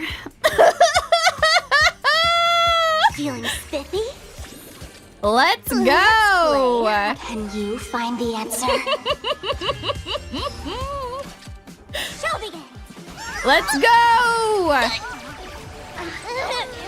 Get up, Sparksy! My strength isn't what it was.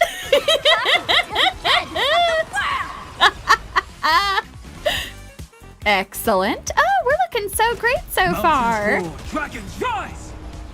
Excellent. I think we just got this. I don't know if I need to get this Baneful going, cloud but... scatter.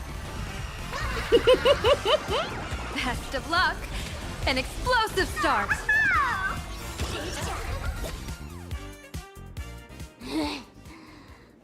Not exactly tough, just overwhelming in sheer volume. Honestly, it's enough to exhaust even a fool. Mm-hmm.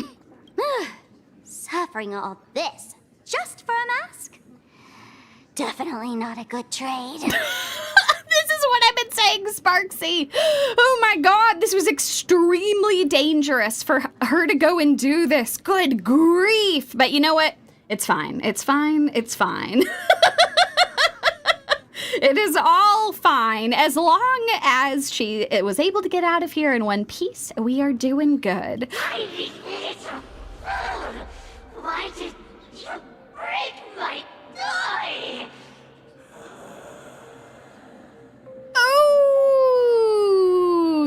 Okay. Oh, not even pretending anymore, huh? I should have known. Fulwish was only ever a puppet placed in the spotlight. So tell me, puppeteer in the shadows, what are you supposed to be? I know, I didn't mean to just jinx it. God, we were so close to getting out. Ah, Sparksy, you've drawn the attention of whoever it is that's pulling the strings.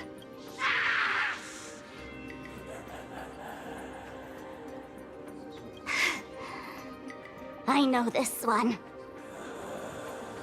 Shush is the name of the robot on the express. Yep, yeah, ding, ding, ding, ding, ding. You are correct, Sparksy. I'm begging you. Leaving another version of yourself to suffer while you hide on the sidelines having a laugh? That's just low. Look at you. Nice going. You've really poked a massive hornet's nest this time. Let's fight our way out together. Holy shit, the ultimate collab. Sparkle and Sparksy teaming up together. Oh god! Meanwhile, an emergency meeting is taking place on the Express. And that's the situation. Blade's getting restless because of Shuhu's flesh. I need to stay here and keep him from losing complete control. Stay safe. Don't worry about us. Turns out the happiness promised by the Smile Society is actually the flesh and blood of an Emanator of the Abundance. Seems like Fulwish's conspiracy goes far beyond just resurrecting the Herald of Death. Yeah, no, this is terrifying. Oh, God. Hey, so what all is going on for you folks? 1 week? What's the situation on your end? General Yao Guang? How are you all doing? She went to find a way to cure the patients. Oh, is that even possible? 1 week, feel free to chime in whenever. What's the situation on your end? Mr. Ashvale and I have arrived at the TV tower. They're still setting up the debate venue here, and nothing looks out of the ordinary. Okay, well, keep your eyes peeled and don't trust things you see. I don't know, there's some weird illusion shit that's going on. You know each other? It's a long story. I'll have to explain later. With the help of tuning, I will conceal my identity as a supplicant and cooperate fully with you. Damn. All right, thank you, 1 week. Hugely appreciate that. That's weird. She's caused such a huge mess, yet she's still inviting people to this debate? Isn't she afraid of getting exposed in front of everyone? No, she's got something planned. I don't like it. If the public catches wind of this, panic is inevitable. She knows we wouldn't dare risk exposing her in such a situation. Allow me to add, the IPC has confirmed the scale of the Smile Society. More than 200,000 citizens have undergone the happiness surgery. What? More than 200,000? Oh, this is a disaster. To extrapolate, the advantage these supporters provide Fulwish is negligible. The probability of your victory is 71%. That's not as close to 100 as I was hoping, but it was better than I thought. I didn't expect it to be that high, honestly. Fulwish is challenging all the supplicants, so her odds of winning were never high to begin with. She must have prepared a defensive position. We need to stay on guard at every instant. Okay. What is the IPC planning? I will publicly decline the invitation and prioritize the abundance anomaly. Logic. Plain Arcadia needs a CEO right now, more than it needs a supplicant. That's a pretty good assessment. I guess thanks for your help, Pearl. Hugely appreciated. If the situation spirals out of control, I will immediately terminate the Phantasmoon Games. Okay. Good to know we have that as an option. But until then, the PR department will do its utmost to support you and defuse Fulwish's PR offensive. Okay. That should be enough. Thank you. That's somewhat reassuring. I'm a little worried that by the time it would get to that point, it might be too late, but you know, it's nice to have multiple avenues to pursue. Danger lurks everywhere right now.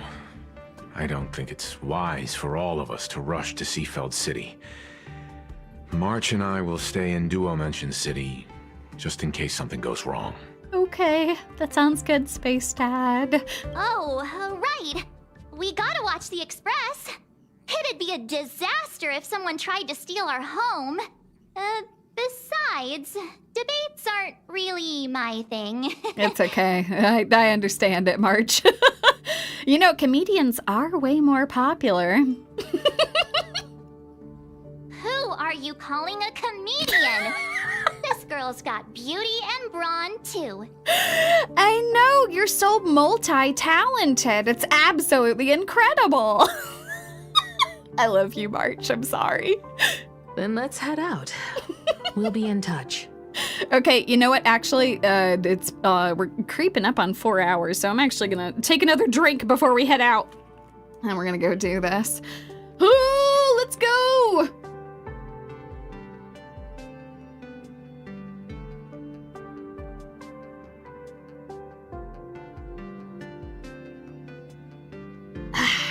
Finish the last of my tea. All right, we're all prepared now. Let's go do this. Oh God, help us. This place is rich with the sweet scent of flowers. Can we stay here for a while longer? Of course, Casterus. Wherever you want to go, Casterus. Whatever you need, Casterus. Okay, let's go. Away we go. Ba-ba-da-da-ba-ba-da. So we should be getting through roughly half. For folks who are newer to the channel, I always figure out roughly how long things are going to be ahead of time, and then I add I multiply by 1.5 times. Expect Plain Arcadia to have a spot as peaceful as this. Ooh, indeed. I guess there are pros and cons. Even after all these years, public transport around here is still a huge hassle. The TV tower is still a fair distance away. We'll have to walk the rest of the way. That's okay. Have a scenic trip together. But yeah, so my plan is to go for about an hour more. Yep, as you all know, the Yumi Yap coefficient. I look at how long it's taken people to play through without any commentary, multiply that by 1.5, and then add an extra half an hour or so. So based on that, it should take us 8 hours to get through this patch, which is not doable in a single stream. I'm trying not to do such long streams. So I'm going to split it up into 4 hours on each side. So given that we spent about 25 minutes at the beginning watching some trailers, I'll add an extra 25 minutes on. So we'll go for 4.5 hours today. I think that'll work out perfectly. There's all sorts of wonderful calculations involved. All right, let's go do this, y'all. Oh, and welcome, y'all. We're here. Oh, God. Looky here. How is the white striped wolf pulling so high? Just 'cause he looks cool? What gives? White striped wolf, you say? Who? That detective? Where did they get a title like that? Poor drowsy employee. Oh, that special program? It's wrapping up already. By the way, when was the deadline again? Yesterday. Oof. Well, this actually looks pretty normal. I kind of expected to have a bunch of cultists running around all being like, oh, happiness, elation, nice, but I don't know, this is pretty average, honestly. I'm not a supplicant, so I can't go up on stage with you later. Will you be nervous facing the cameras alone? Honestly, even if I'm nervous, I've still got to step up. Time truly flies. You're all grown up now. Perhaps it won't be long before you no longer need my guidance. No, Space Mom, I will always need your guidance, even when I'm grown. Don't worry. I'll always be standing right where you can see me. Okay, that actually makes me feel so much better. Thank you. Then let's go find Sunday and the others. Okay, Mom, let's go. Field trip time. Field trip time. Ba-ba-da-ba-da-ba-da-ba-da-ba-da-ba. She is such a space mom. I love her. I love the Astral Express so much. I won't let anything happen to them. This is a disaster. We didn't pick up a single scoop worth mentioning from the first two supplicants. How am I supposed to publish any of this? Oh, what a shame. What's the rush? I'll head over in a bit, find an angle, snap a few shots. The headline is entirely up to you. Ugh. Frowning over such a trifle? You should hurry up and get that happiness surgery done when you get the chance. Oh, God, please don't. That doesn't sound like a good idea. Also, the first two supplicants? He gives you a puzzled look and then decides not to push the conversation any further. Hey, maybe we should save this for when we're back upstairs? This really isn't the best place to talk. Listen, give it a rest. Can't I get a moment's peace before the debate starts? That voice. Is that Mr. Ashvale? What the hell? Okay, hold on. We'll go talk to him in a second. We got some other people to go talk to. What are you doing? What's going on? Blue chips are out of stock again? Oh no! What can you do? Those are blue chips we're talking about. An Arcadia bestseller for over a decade. One bite drops you to a whole new world of crunch. Oh God, trying to upsell him. Exquisite! A taste sent from another dimension! What was that sound? Was that you consuming it? Oh, it sounded like something bad was happening there. Is this a film set or something? Yeah, what the hell is going on? What are they doing? Yeah, I don't know. I thought that blues were people. Oh, God. Okay, what are they doing over here? A camera that is set up. Its position looks a little strange, like there's no need for it to exist. Lean in for a closer look. Just another boring corner. Not even worth stopping for, let alone finding anything newsworthy. And not even a corner like this is spared. You can imagine just how complete the camera coverage is here. We really need to tread carefully. Okay, duly noted. Oh, you know what? Actually, that is a really good thought, that those chips are... they're duck-themed chips, not actually made of Plu. Hopefully. Hey, friends, what are you doing? Miss Himiko. We meet again, you two. And you're about to be on TV. Aren't you going to change into something a little sharper? Now listen, I gotta be as comfortable as possible up there, and I am not putting on formal wear. I'm going to be way too nervous if I do that. I changed. You just didn't notice.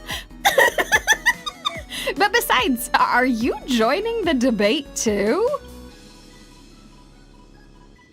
Might as well. It's good advertising for the firm.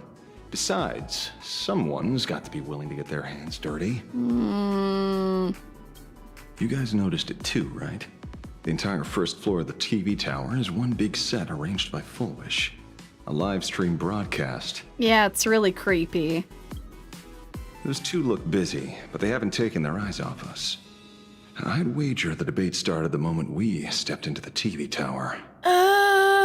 Just as I thought. Oh no! This is a prime opportunity to bait us into exposing our weaknesses. She certainly wouldn't miss it. Speaking of which, I didn't expect you two to take action together. Before contacting you all, I was looking into the case involving the Sinwish Syndicate murders, and every clue pointed straight to Fulwish TV. The Sinwish Syndicate? Exactly. When I accepted this mask, I promised to make a name for them. Since that's no longer possible, the least I can do is uncover the truth on their behalf. Oh.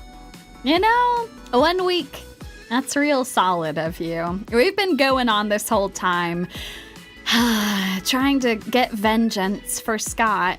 You've been doing that too. Thank you for doing that for all the Sinwish Syndicate folks. You nameless sure are a bunch of stand-up folks. Investigating's one thing, but you didn't have to go and join the society, did you? Wait, hold on. I'm sorry, what did you just say?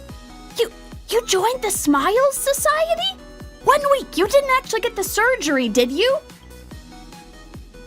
Correct. But I submitted a fake surgery application to get a peek at what's really going on. Good grief, you know how dangerous this shit is, right? Unfortunately, the regular members know almost nothing. I couldn't find any clues related to the abundance. But regarding the surgery, they did leave behind some clues. Okay, time to go read what he found. Pre-op psychological assessment record. A psychological consultation for members experiencing pre-op anxiety. The session has been archived per standard protocol. Patient information has been anonymized for confidentiality. The consultation record is as follows. Fulwish. Praise the Master of Elation. Is everyone having a happy day today? I'm so happy while being uneasy and restless. No, you're not happy. If you were, you wouldn't be here right now. Today, I'm not speaking as the president of the Smiles Society. Think of me as just a normal friend, someone you can open up to about what's troubling you. Lady Fulwish, I'll admit, if it weren't for everyone at the Smiles Society, on the day I got laid off, I probably would have... But with your encouragement, I found a new job and even gained a new family. I think I should give it one more shot and try to find happiness through my own strength instead of jumping straight into the surgery. Damn, that's actually somewhat reasonable. All things considered. Also, this is so despicable. They prey upon such vulnerable people to join the society. You're absolutely right. The society isn't the IPC. We'd never force our members to do anything. Today's just a friendly chat between friends. So, relax. Let's just talk about life, shall we? How's work been lately? Getting along with your coworkers? Is everyone happy? Yeah, everyone's so happy, bursting with energy every single day, and it's all thanks to your help. But sometimes I feel like we're from two different worlds. Whenever I'm exhausted and just want to sigh, I take one look at them and it's like I'm doing something I'm not allowed to do. I went through the same thing in the days right after the Bloodstained Games ended. Everyone was so kind, but the more help I accepted, the guiltier I felt. I was scared that if they saw even a hint of unease on my face, it would hurt them too. I was scared that if I cried, it would make them sad. But that only made me lonelier, made me think that misfortune itself. It was a kind of original sin. Yeah, I totally get that. It's like this vibe hanging all over plain Arcadia. Whether it's at the company, out on the streets, or online, seeing everyone laughing and having a blast always makes me feel like I should join in, but oh, don't blame yourself. Pursuing happiness is human nature. It's precisely because you aren't happy enough that you yearn for that world of happiness. You've mistaken that yearning for alienation. Picture this. Everyone around you is laughing, but you're the only one in tears. Your wife and kids are happily chatting away nearby, while all you can do is heave a heavy sigh. Do you really want to turn your back on them? Or would you rather bask in that atmosphere of happiness, stand by their side, and share a laugh? Happiness is a divine gift and not something to be ashamed of. When it comes down to it, do you truly resist the happiness surgery? You simply haven't recognized your true self yet.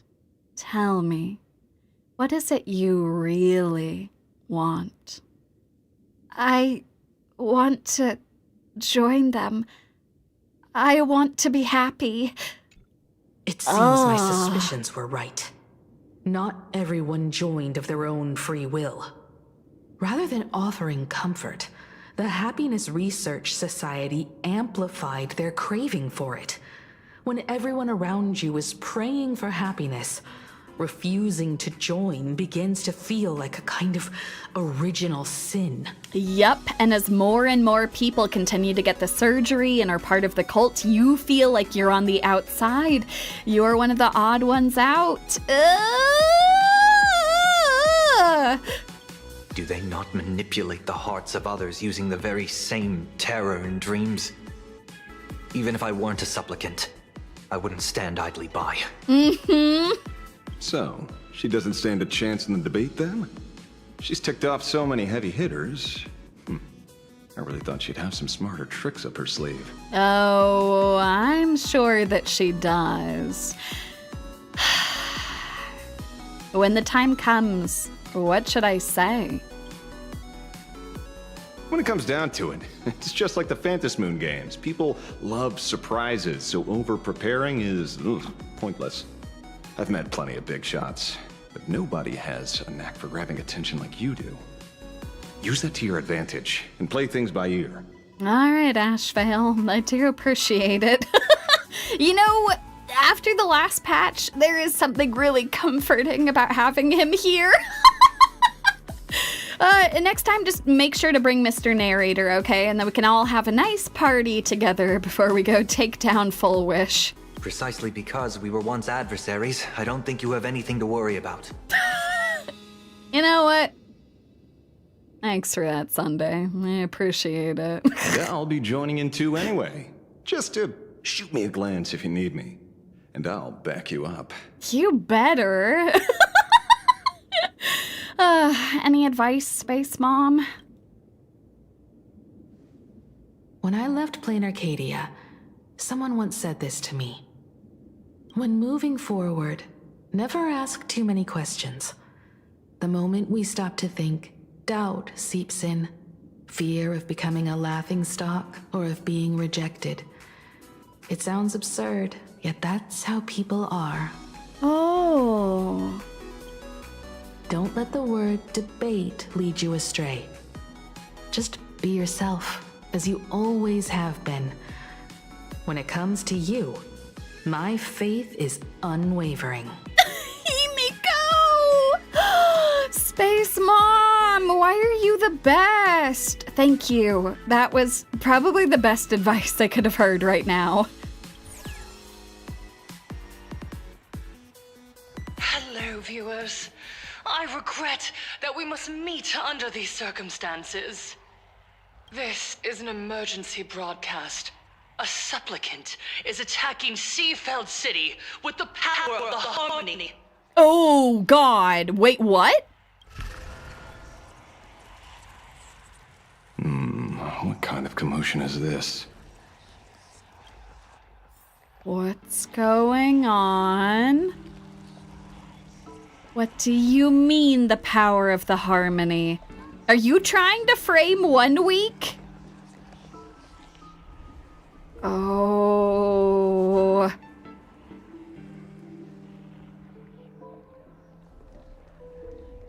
What's going on? What? Is Fulwish TV up to their old tricks again? Yep. Yeah, it wasn't gonna start once the debate did. She was trying to lure us here. Hello, viewers. I regret that we must meet under these circumstances. As you all know, to prevent a repeat of the blood-stained games, I organized a televised debate. I hoped the dispute between supplicants would stop at words, and the right to decide the winner would be shared by everyone. I was confident in my victory. I was ready to fulfill my promise. To build an Arcadia free of worry, where the only thing people need to do is laugh. Oh my god, she's pretending like she was attacked at the studio? But now, I must cancel the debate and reveal the truth to the public. For what these outsiders seek to tarnish is more than just the Phantasmoon Games. Oh my god, this goes beyond the slander that she's done. Oh, good grief! Painting us like we attacked the studio. I implore all citizens, do not panic at the footage to follow. We are facing an unprecedented danger. But this is not a time for despair. Oh no. A reporter in Seafeld City captured this scene. This man should be no stranger to you. His name is Don Hung, a member of the Astral Express and a renowned hero.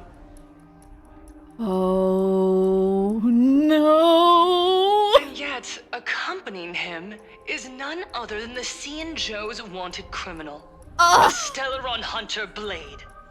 Rumor has it, he was once tainted by the flesh of the Abundance, and could go berserk at any moment. Oh, good grief! Okay, to be fair, Blade, you really should have put on a hoodie. I mean, even Sunday figured that shit out.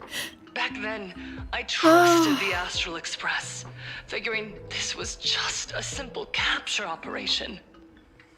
But a short while ago, I found members of the Smile Society infected with the flesh and blood of the Abundance. Only then did I realize what sort of conspiracy I was being dragged into. Shit, we messed up! Now, we didn't think that she would reveal that. We didn't think that she would be this devious. Oh my god. Holy! By not releasing the info that the happiness smile operations were related to the Abundance, we made it so that she was able to release that info first on her terms. Aside from the Trailblazer, there's another supplicant aboard the Astral Express who used an alias not too long ago to infiltrate the Smile Society. Oh, shit! No! But his true identity reveals him to be an interstellar fugitive, a member of the family, Sunday. And by sheer coincidence, he traveled with the IPC back to Ashvale, arriving at the debate venue together. Well, at least they don't know he's La Mancha. Okay, I mean, I guess that's something. They know everything else, though. Ladies and gentlemen, I won't summarize this, lest my own views mislead you. I will only present the indisputable facts for your judgment. May the Master of Elation bless us all. Oh, God, this woman! Oh, God. So that's the setup. Such blatant manipulation won't fool anyone for long. Yep, we thought she was actually going to have a televised debate, but no, we were set up. No. Everyone, we'd better get out of here. What is it? Maybe when we arrived at the TV station, the debate wasn't just starting, but had already finished. Oh! Wait! How could... Viewers, we interrupt with an emergency announcement. The Department of Aberration Defense has confirmed that the power causing the flesh of the abundance to become infectious Oh, no, she is not. originates from the harmony. What? Oh, God.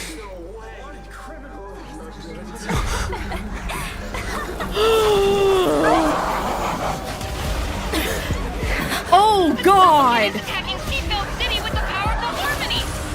Please, dear citizens.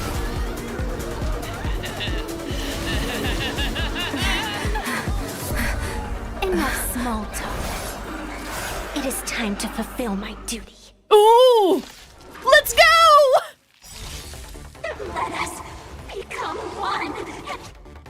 Let's go! No restoration. No, thank you, please! The dead return! I don't agree with this.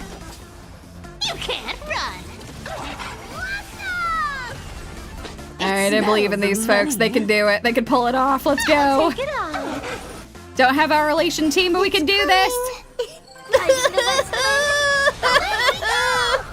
Found me. I'll see you off. Let's go. Ooh, extra skill point for doing this. Sure. Let's go. Embrace a new life. Get him! Let's go! Go, go, go, go, go! Underestimating us will cost you. Delivering more. You want to take advantage? Actually, I might just be able to end the. Ooh, I can do that. One of me, one dose of happiness.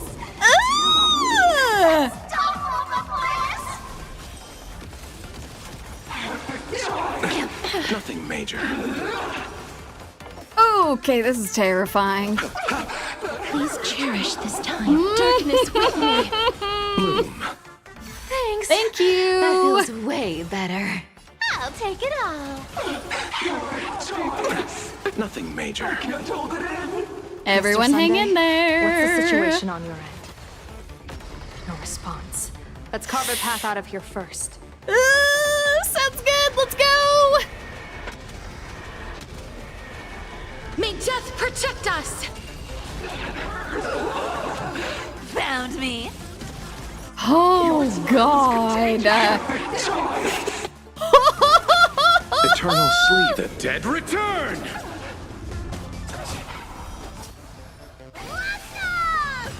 Excellent. Let's get going. Riding the west wind.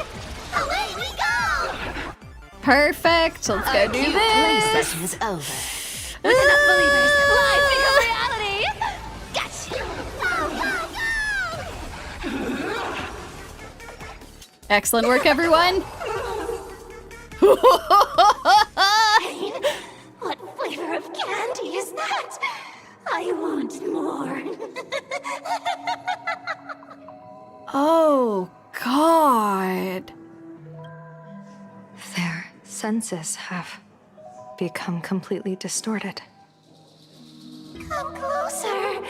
Just a little more. Oh, God. Is he dead? No, the flesh is regenerating. It won't be long before he gets back up, no matter how many times he is killed. In that case, he is certainly worthy of the great wheel fortune hanging over his head. That's awful. So this is Fulwish's goal? To twist citizens implanted with Shuhu's cells into giggling abominations and wage war on every supplicant? It's horrifying to be sure, but... Fulwish is a mere mortal. How exactly did she do it? Yep, she's got some sort of patron that's pulling the strings. General, please do not call them that. These people are nothing like the denizens of abundance you're familiar with. They are just normal people of Seafeld City, struggling with the grind of daily survival. They don't have the strength you and I possess, nor have they ever seen the world outside of plain Arcadia. They just want to stop and catch their breath, even if that breath is poison coughed up by Fulwish. Oh. You're right. They deserved sanctuary. But right now, there's another group of people who need our protection. Since we have the power, let's do something. Whether for the survivors or the victims. Oh, Yao Guang. Okay, that sounds good. Where should we start? You were the referee of the Phantasmoon Games. Even if you were forced off the field by underhanded means, surely you retained some right of arbitration. Now the land is overrun by walking corpses, and the people are plunged into misery. Are you telling me the supplicant who committed such atrocities still hasn't committed a foul? This is merely a common occurrence in a game that has lasted thousands of years. Calamity. So long as the supplicant can draw wish power to fill the Phantasmoon, the game knows no taboos. The Master of Elation allows supplicants to enact the utmost benevolence, beauty, truth, greed, and absurdity, even the utmost evil. God damn.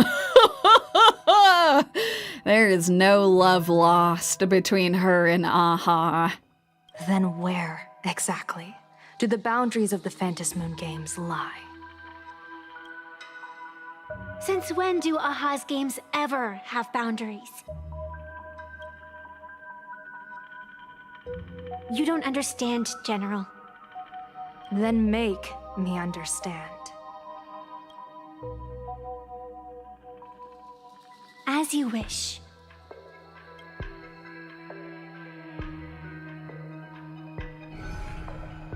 Oh.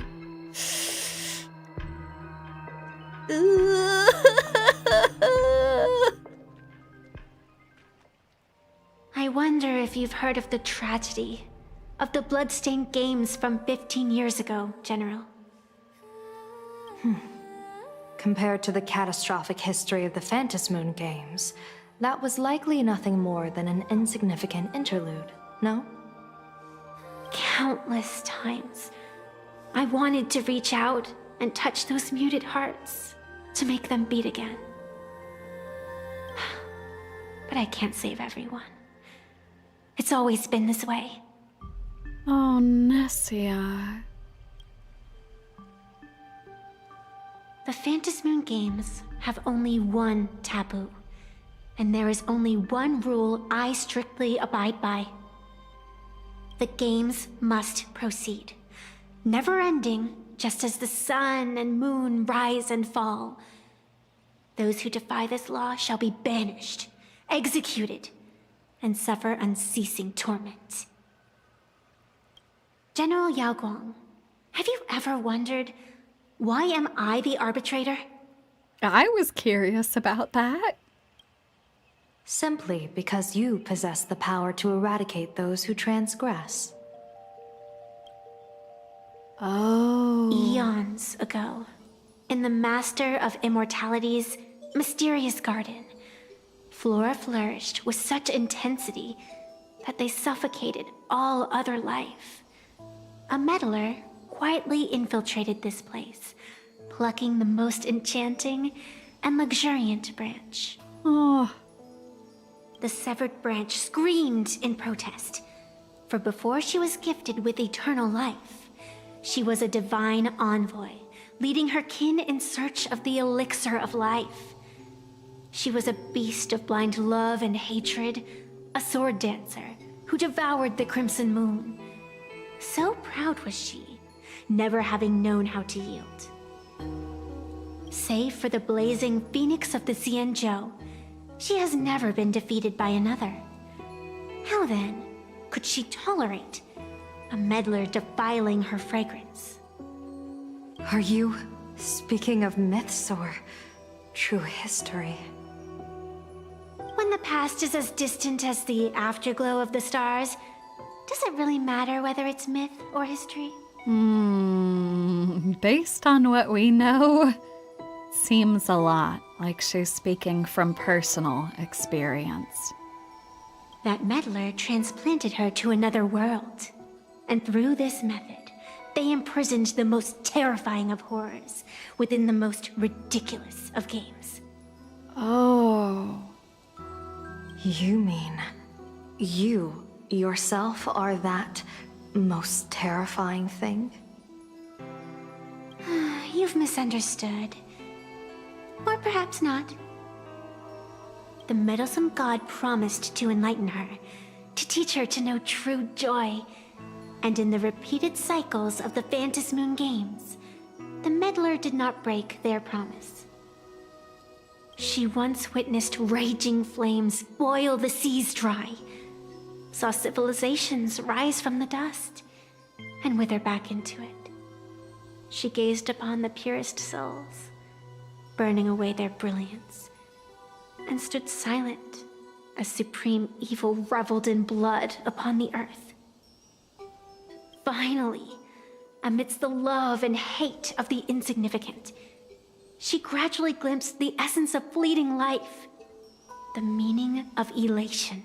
Oh. Finally, she became me. So, you're afraid of waking her, afraid of becoming her once more. Wow. What a hell of a thing the Aha stole and put on this planet!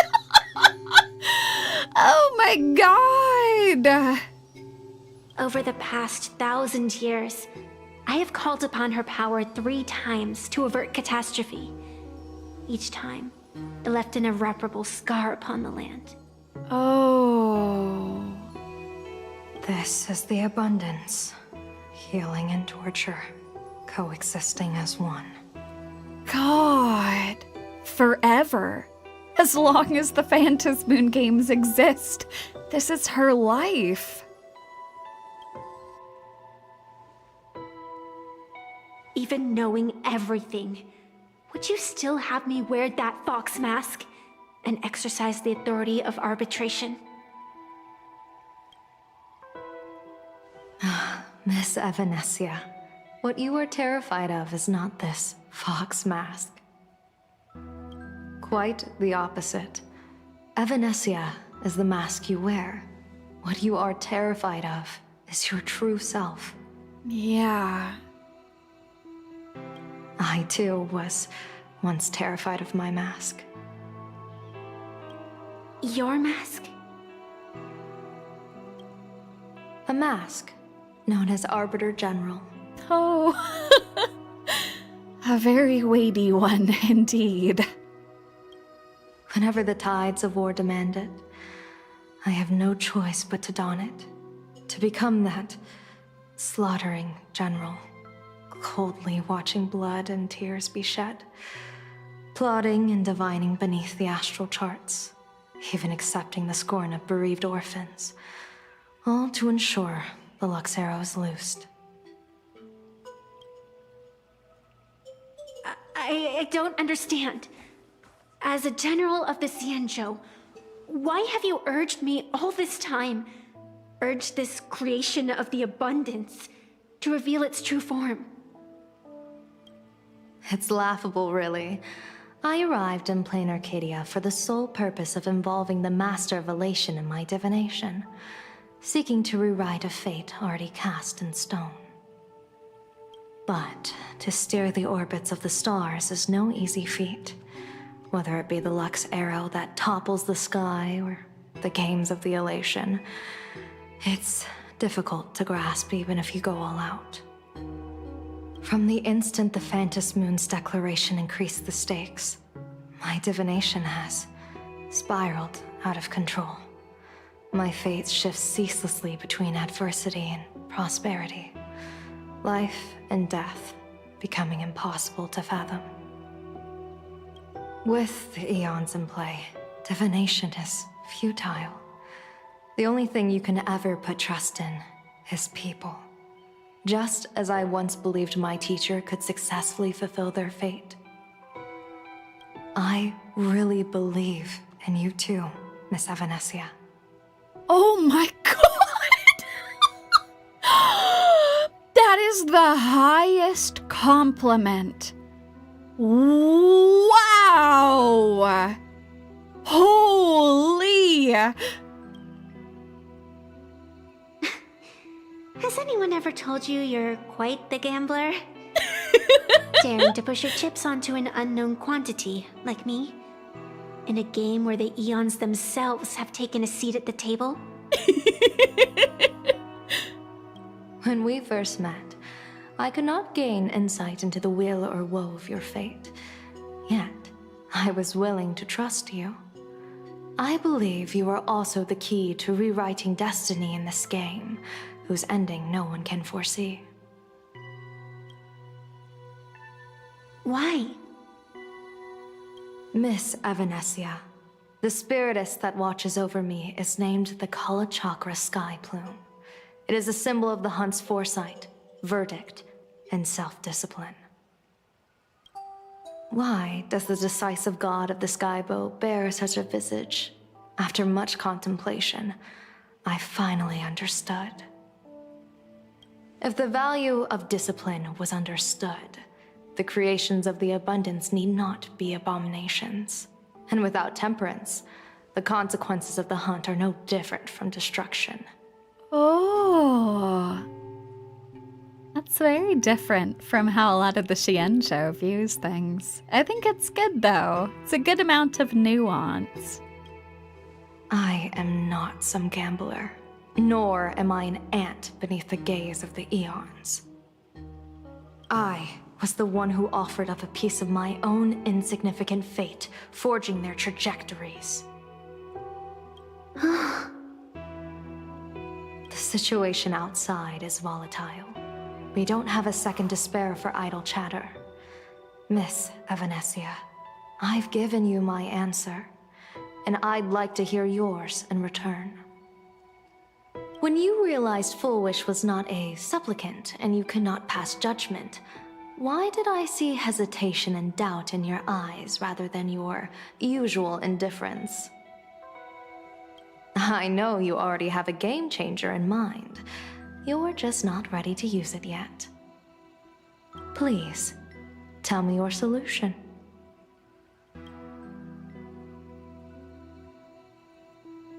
As you wish. To exercise the right of arbitration, irrefutable proof is required. Proof that a supplicant has indeed broken the rules and disrupted the order of the Phantasmoon Games. Ooh. Yet surveying the board, I see not a single transgression. Since there are no sinners, then I shall become the sinner. Oh! Ooh, what do you have in mind? General Yao Guang, you once asked me, where do the boundaries of the Phantasmoon Games lie? Well, here's my answer. The boundaries aren't on the outside, but at the core. Evanesia? What are you going to do? Now, I shall transgress the taboo and divulge to you the true purpose of this Ionic game. Through this method, the Master of Elation imprisoned the most terrifying of horrors within the most ridiculous of games.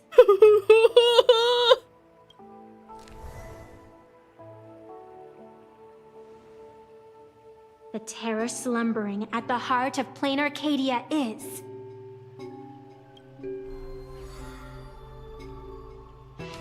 Oh!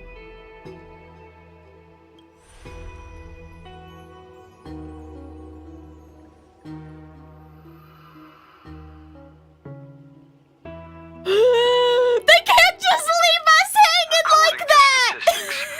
Approximately 200,000 individuals fell ill simultaneously and were transformed into denizens of abundance. God damn it! was so close to the truth! So close to the truth! Yeah, I know! God, I loved that theory that y'all had, that it was a Robberos. That this entire game is just a goddamn prison for them. Holy shit! It's okay, we can all scream here together. Ah! How could they do this to us? Leaving us on such a cliffhanger! Oh, God! Oh, okay, you know, it's extra terrible because looking at the time, I actually think this is a pretty good stopping point. That's pretty devastating. Oh, God, I hate to do that to y'all. Oh, good grief. Okay, here's what we're gonna do, y'all. We're gonna stop here for today because I think that is an excellent stopping point. I think we're right about halfway through based on the calculations, based on all of the numbers that we've done. This is a decent spot for us to stop for now. Such a rough cliffhanger. Also, for those of you who are watching this live, based on the way that things have actually played out, I have, unfortunately, guessed wrong, once again with the thumbnails. So, I am going to swap them.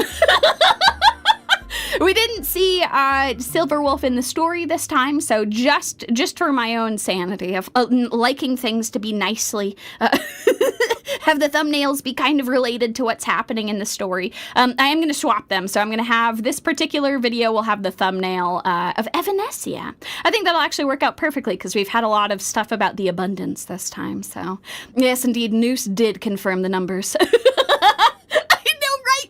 Man, do you know the thing that I do every single time a new patch drops is one of the first things that I do the next morning is I'll pull up whoever has done, like, I'll type in Star Rail, patch X, whatever it is, story, and then I'll look at the time for, like, how long it took them to get through it. And if it's ever more than, like, 3 hours, I'm like, oh, shit. We're gonna have to split it into 2 streams. And this particular one was 5, so I'm like, well, all right. We won't be able to do a long one for this. But yeah, okay, so this is the plan. We'll come back tomorrow. We will return. We will see Silverwolf. We'll bring all of this shit together, and we gotta do something about Fulwish and this horrible abomination of the abundance that she has brought forth. I guess, you know what? I should be more like Evanescia. It's not, the people themselves aren't abominations. They are just poor, sad victims of a wretched person taking advantage of their situation, and an even more wretched person pulling the strings. I was gonna say swings. There probably are swings around here somewhere. Oh, good! Okay, all right, you wonderful folks. I will see you all very soon. You all have a wonderful, elating rest of your day, wherever you are in the world. And until I see you all next, please stay safe, because there's a lot of abundance creatures on the loose. Until next time, it's you, me!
Yeah, see you all tomorrow, but in a good way. Hopefully, maybe.